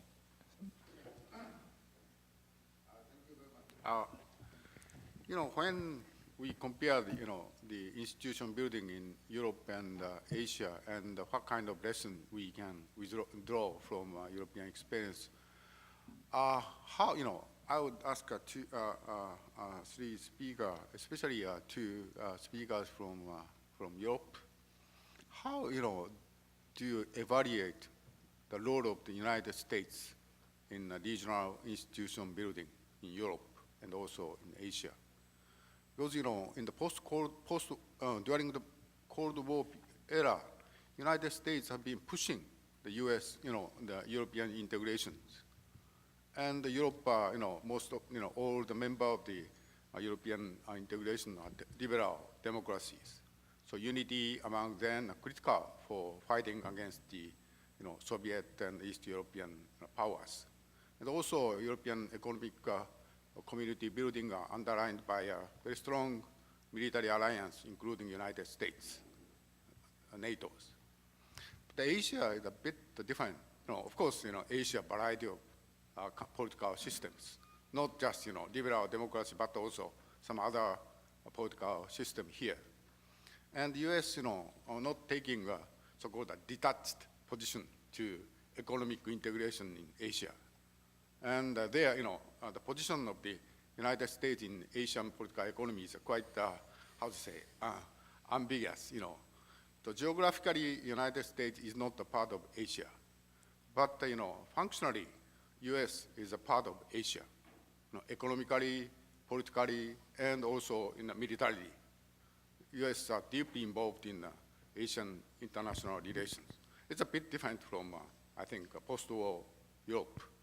And actually, right now, U.S. pushing its own economic integration agenda through a Trans-Pacific partnership. And for some Asian countries, it's quite dividing, But for some countries, it's a step forward to more integrated Asia. So, how we, evaluate the role of United States and what kind of lessons we can draw from the European experience in the post, in the post-war period. Thank you. Thank you. Professor Pasha and Julie Gibson, who want to answer this question? Gilson or both together, okay? And the next, yes. Okay, just a comment on Professor Pasha. What happened to his approach if we plug in the civil society and democracy? So I mean, if you look at Europe, Europe was built by leaders who had the experience of World War II, and they shared a vision. But in the meantime, I mean, at the level of the civil society, Europe was not an issue, either nationwide election, or even when the leaders were elected or re-elected. I mean, even if you had some parties which were more European-minded than others, it was, well, no, in the case of France, at least, it was not an issue during the elections. So, I mean, my point is that not only you have these leaders, which had a vision, but they have much more freedom to act. Now, you look at the second generation. I mean, these second generation leaders, they take Europe as granted, and they have no vision. And in the meantime, Europe has become a stronger institution, and it has become an issue for civil society. And then you have all the votes show that you have a rise in Euro-skepticism or Euro-rejection. So you have leaders with no reaction, having no vision, and civil society which is more assertive. Now, in the case of Asia, I suppose that we are more in the first phase, that integration, I think, is I mean, Asian integration is a leadership issue, but I don't think, I may be wrong, that it's a civil society issue. But I think that, I mean, plugging in the civil society enlarges the approach. Thank you, Professor Park. I have one question to Professor Gilson. You are a very active observer of ASEM process, Asia-Europe meeting, and I lost some trace of ASEM over the last 3 to 4 years. And I have seen that the membership has grown very strongly. So how do you evaluate the effectiveness of this Asia-Europe cooperation through the ASEM process? The beginning of the ASEM, we had 26 members, now nearly 50 members. So how do you evaluate? I'd like to learn from you something. Thank you.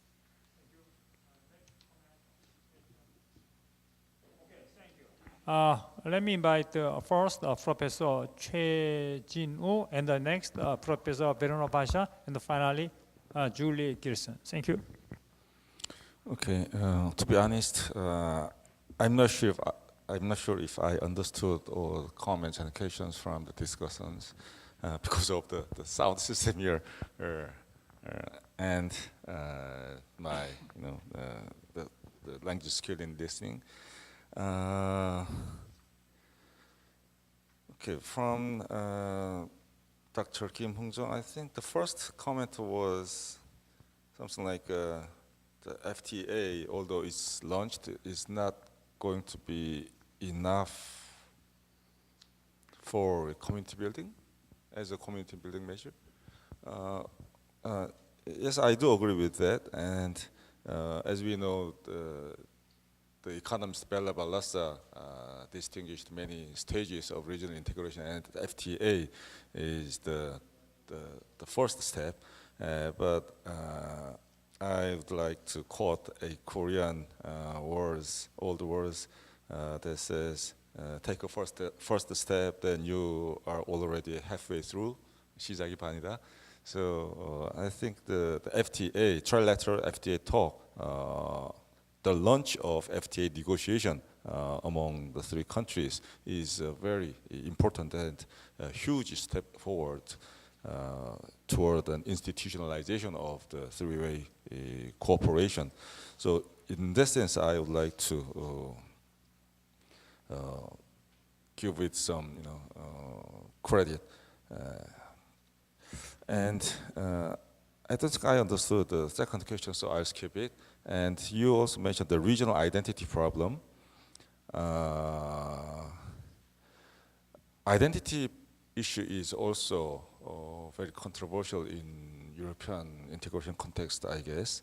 And even after almost 60 years of regional integration, the European identity is not sufficiently built up, and it is regarded as a stumbling block for further integration, even in Europe.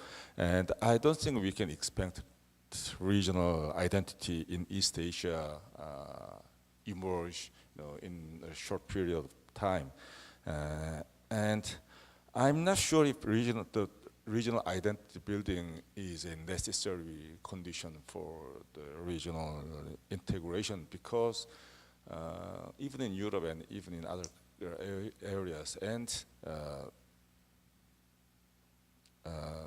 in East Asia as well, what drives people in this area towards the need for the regional integration is not identity sharing, but it's interest calculation, I guess. So if we find the common ground in interest sharing, I think that will be enough for a first step to be taken at this point of time. Okay, as to the Professor Curious' comment, first, am I pessimistic or optimistic? Actually, I try to refute the pessimistic view about regional integration in East Asia because of the difference in background conditions. Even though the background conditions in East Asia now is very different from the one that existed in Europe several decades ago, we do have other kinds of impetus that propel this region toward regional integration. For example, the common experience of the crisis.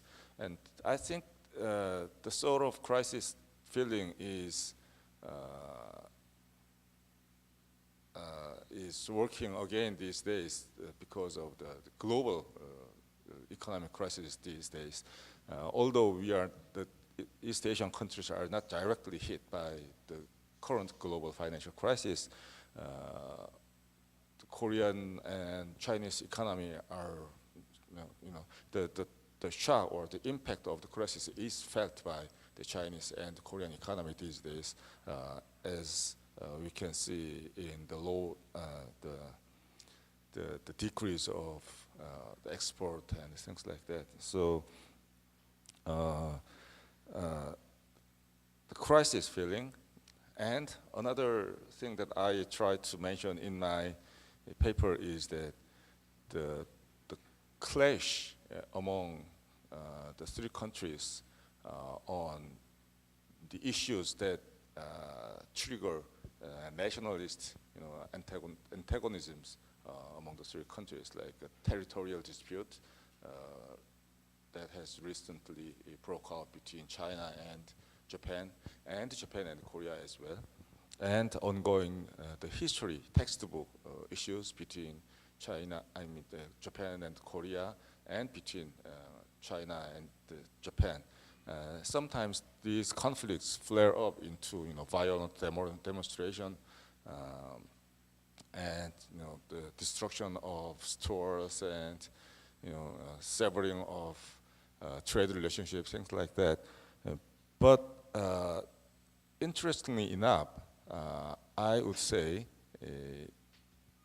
even despite those strong antagonistic nationalist sentiment among the three countries, I haven't heard about any tangible, hardcore anti-integration movement in this region. There are some group of people who are against the FTAs with one country or another, but that's because of the loss they expect from the FTA deal or other trade arrangements. But there are no group that has a very consistent and consistently antagonistic view about regional integration, which can be developed into a political force. So I think in Europe, those political forces existed before. Far right, far left. There was some anti-integrationist movement, but in this area, I don't know. I haven't heard of it. So that's another factor that tells us that we don't have to be too pessimistic about the future of regional integration in this area. Okay. Can Europe's past be a East Asian future? I think I was too blunt, when I wrote that sentence. But what I try to say is that is there many things we can learn from Europe in pursuing the regional integration in this area?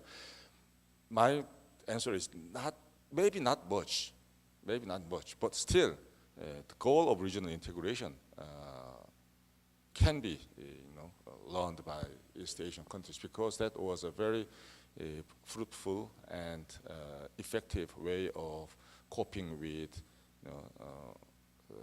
the challenges posed by the changes in international environment during the post-World War period, at least in Europe, and we can utilize some of the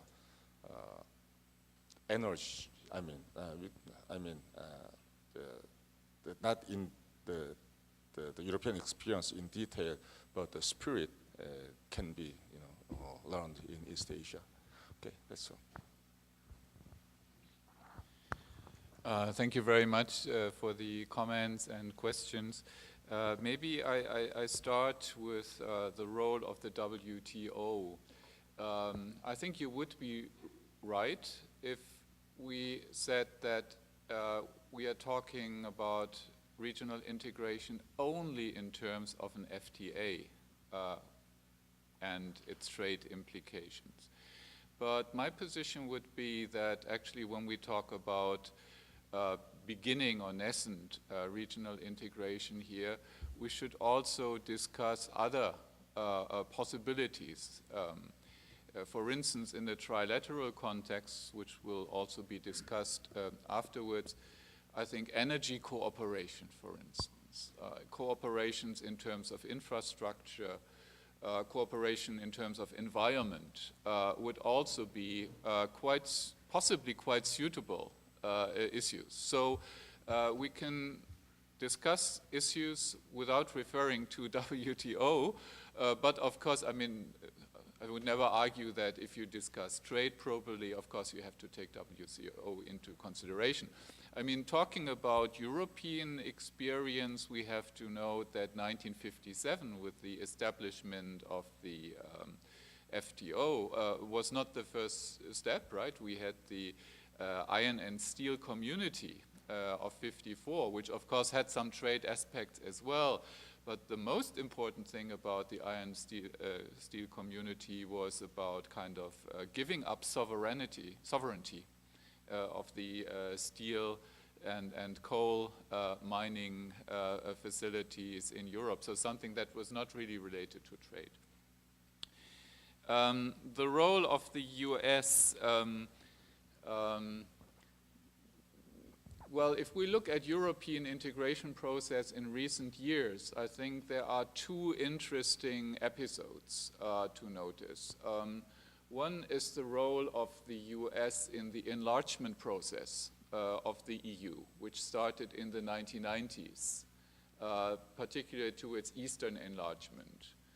And frankly speaking, my impression is that the influence of the US was not very constructive in terms of enlargement issues. It was rather driven by national self-interest, to promote certain countries for political reasons. And there still is the famous idiom we have from Defense Minister Rumsfeld in those years, which was, strongly realized in Europe when he talked about the old Europe and the new Europe, trying to play off Eastern European countries against Western European countries.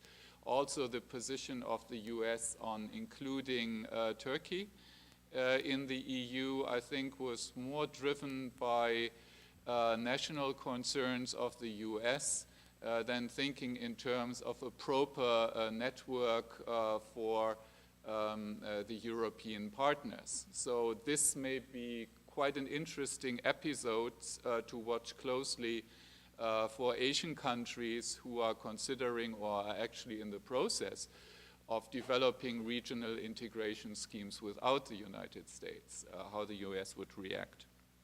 Another interesting episode would be the recent Euro crisis. Also in that respect, frankly speaking, I'm not so sure whether the influence of the US was particularly constructive in that respect.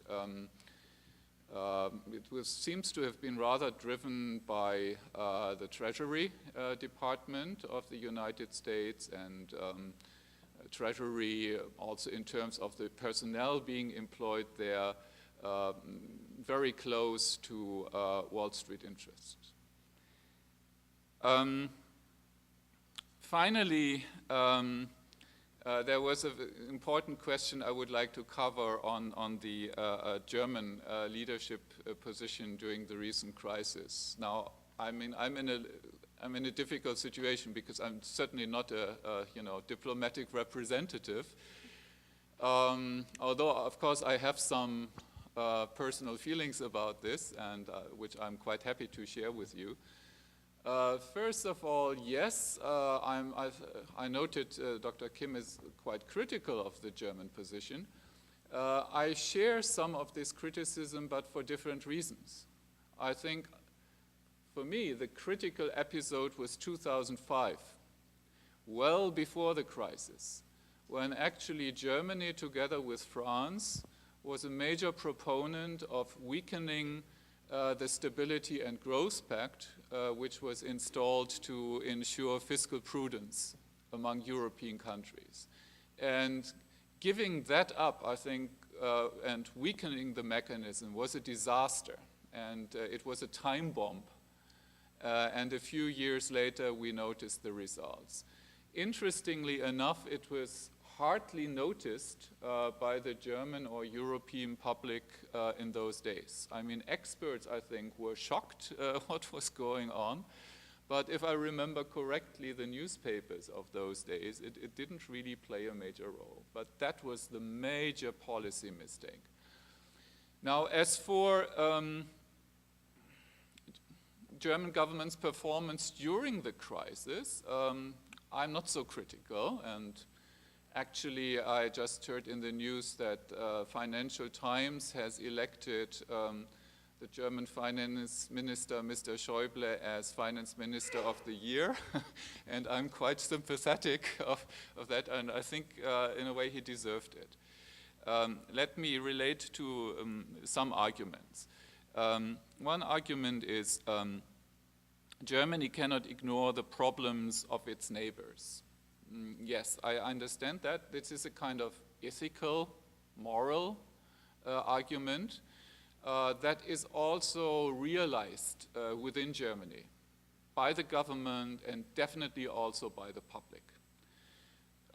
What Germans often say in this context is, well, if we, let me put it very simply and bluntly, if we give more money, who will get that money? It will not be the poor people in Greece or elsewhere.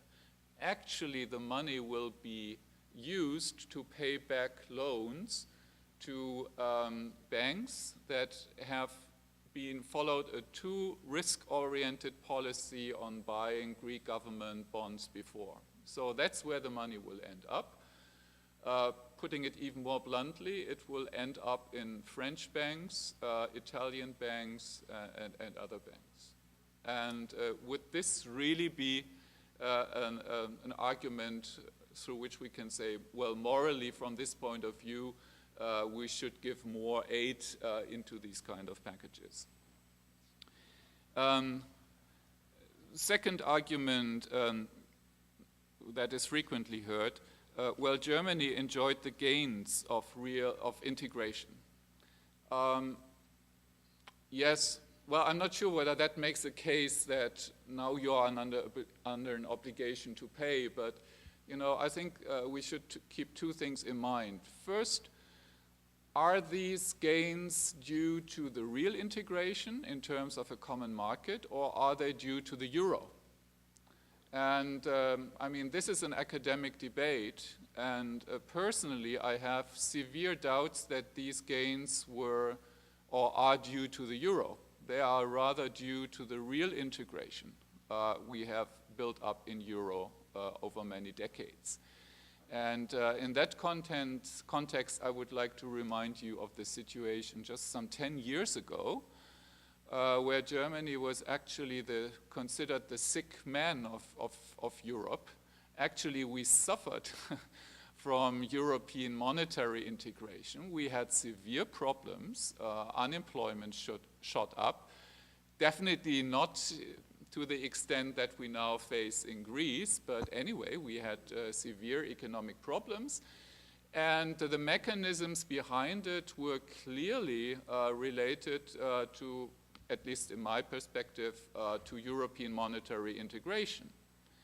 You know, in many economies, interest rates came down, but they were still, given the kind of inflation rates in those countries, we had very low real interest rates in southern European countries. So inviting investment and inviting investment flows into those countries.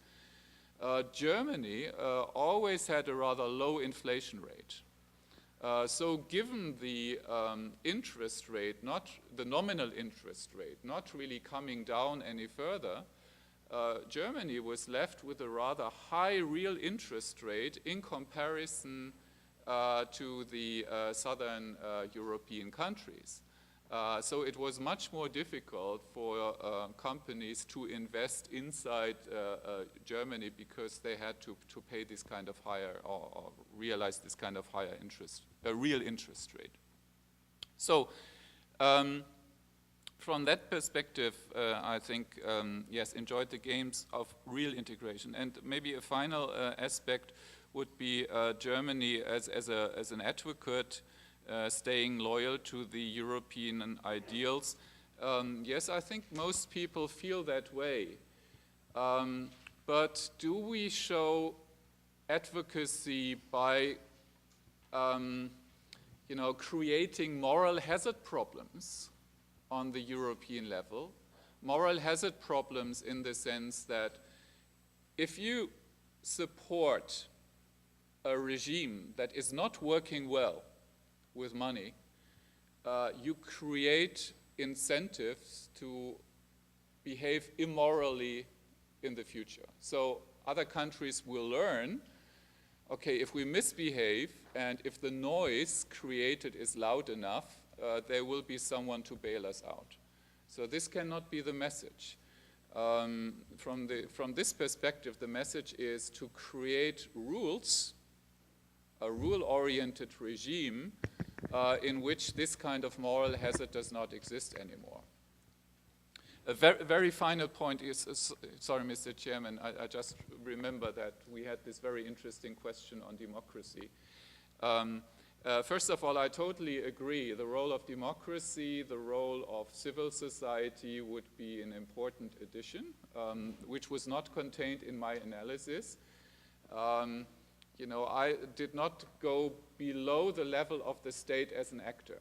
And you argue we have to go below and see what these actors are actually, what the conditions are and so on. I totally agree. In terms of arguing that in the 1950s or 60s, there was not so much pressure on governments as now under democracy, civil society, and so on. I'm not so sure whether I totally agree, I must admit. I would have to look more closely into it. I mean, certainly during the crisis now, there's a lot of democratic pressure on governments. But if you look at the normal processes going on in the EU, I mean, there have always been the arguments that the electorate does not really notice what is going on the European level. That's why we have all the arguments about the European Parliament enlarging, you know, its role. And as I mentioned before, 2005, you know, weakening the Stability and Growth Pact, this went largely unnoticed by the population. So I'm not so sure we would have to change, we really have a game change since the 1960s because of this factor. Thank you. Thanks for the questions. I'll be quite brief and answer perhaps Professor Kim and Professor Qureshi together. And I would argue that size matters, that size and management are part of what the European Union representatives have to deal with. As I'm sure they'll tell us here, they can't be in 11 places at once. And one of the issues is prioritizing meetings, relationships, documents. You know, you can't drag a happy British Prime Minister to very many Asian affairs these days. Getting the heads of state to an ASEM meeting, European heads of state, has always been more difficult than getting Asian representatives to come along. And I think that says something about the status of each of the state that each of the regions finds itself in. So yes, they are compelled to deal with bilateral issues because of the sheer size of the countries that I highlighted, but also that this leads to new levels of and new layerings, new structures for dealing with multilateral forms of governance, and that these can be not only overlapping but also competing levels of governance, and the management of that is the problem of the structure of the whole system. In terms of, I'll jump back to the other questions if I may, but in terms of where ASEM sits on that, Professor Park, 48 members, how does that work? Russia, India, New Zealand, Australia, Switzerland, Norway. I mean, as a definitive region-to-region dialogue, it's clearly gone or diluted. So where it might have been a useful framework for an interrelation between the European Union and the essentially ASEAN plus 3, it no longer serves that purpose. Whether the ASEAN plus 3 has an autonomy within that remains to be seen. But I mean, until this meeting this month, the latest admissions were in a temporary third category because they literally didn't know where to put them, Asia or Europe or neither. They've committed themselves back to this region-to-region dialogue, but again, it's so diluted. What I would say, oh, he's gone now, but Jean's question about the civil society is perhaps more interesting here, that civil society is now a recognized part of this process, even at the Asian meetings, which it hadn't been previously. And I think that is an important contribution. But maybe that's for another place. The only other questions that I wanted to refer to were Professor Kim's question on regional identity and the centrality of the state. Yes, I mean, the centrality of the state in an Asian context is crucial, and I do think that the model of the European Union has often been seen as the anti-model. Like, it's a curious beast. Why would we cede sovereignty? Why do they do that? How does that work? And I do think that whilst the centrality of the state is important, the nature of the institution is crucial here. And what you have on offer now are multiple institutions led by different alliances or different states. Talk about leadership, you know. And I think there are competing trends there that have yet to play themselves out. And the introduction of the TPP in that process is another interesting factor, bringing back in the role, as Professor Kikuchi mentioned, of the United States. It adds to the competition. You know, the EU in India is competing with China in India and the US in India. The US as a region builder again, Obama coming back in, what does that mean for these regional initiatives? Well, again, it remains to be seen. I would say that when ASEM was created in 1996, the American academic Davis Bobrow called it the dog that didn't bark. You know, it has no teeth if America's not in it. It didn't find it remotely threatening or interesting, for that matter. It was doing what the Americans would do anyway. The normative framework is already set.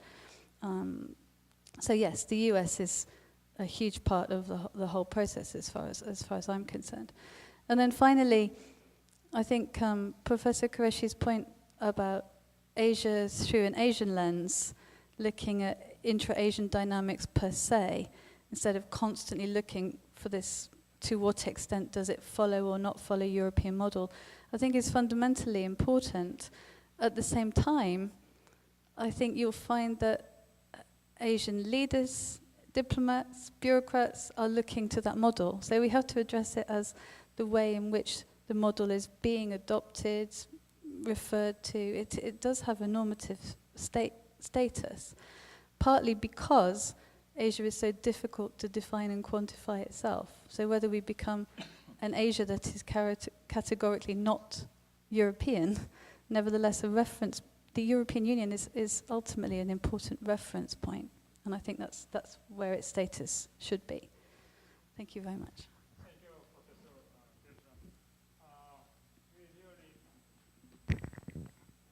Professor. We exchanged really valuable ideas and knowledge on Europe's lesson for East Asian economic integration. Let me extend my deep gratitude to speakers, discussants, and the audience on the floor for your effort and time extended to this session. Thank you.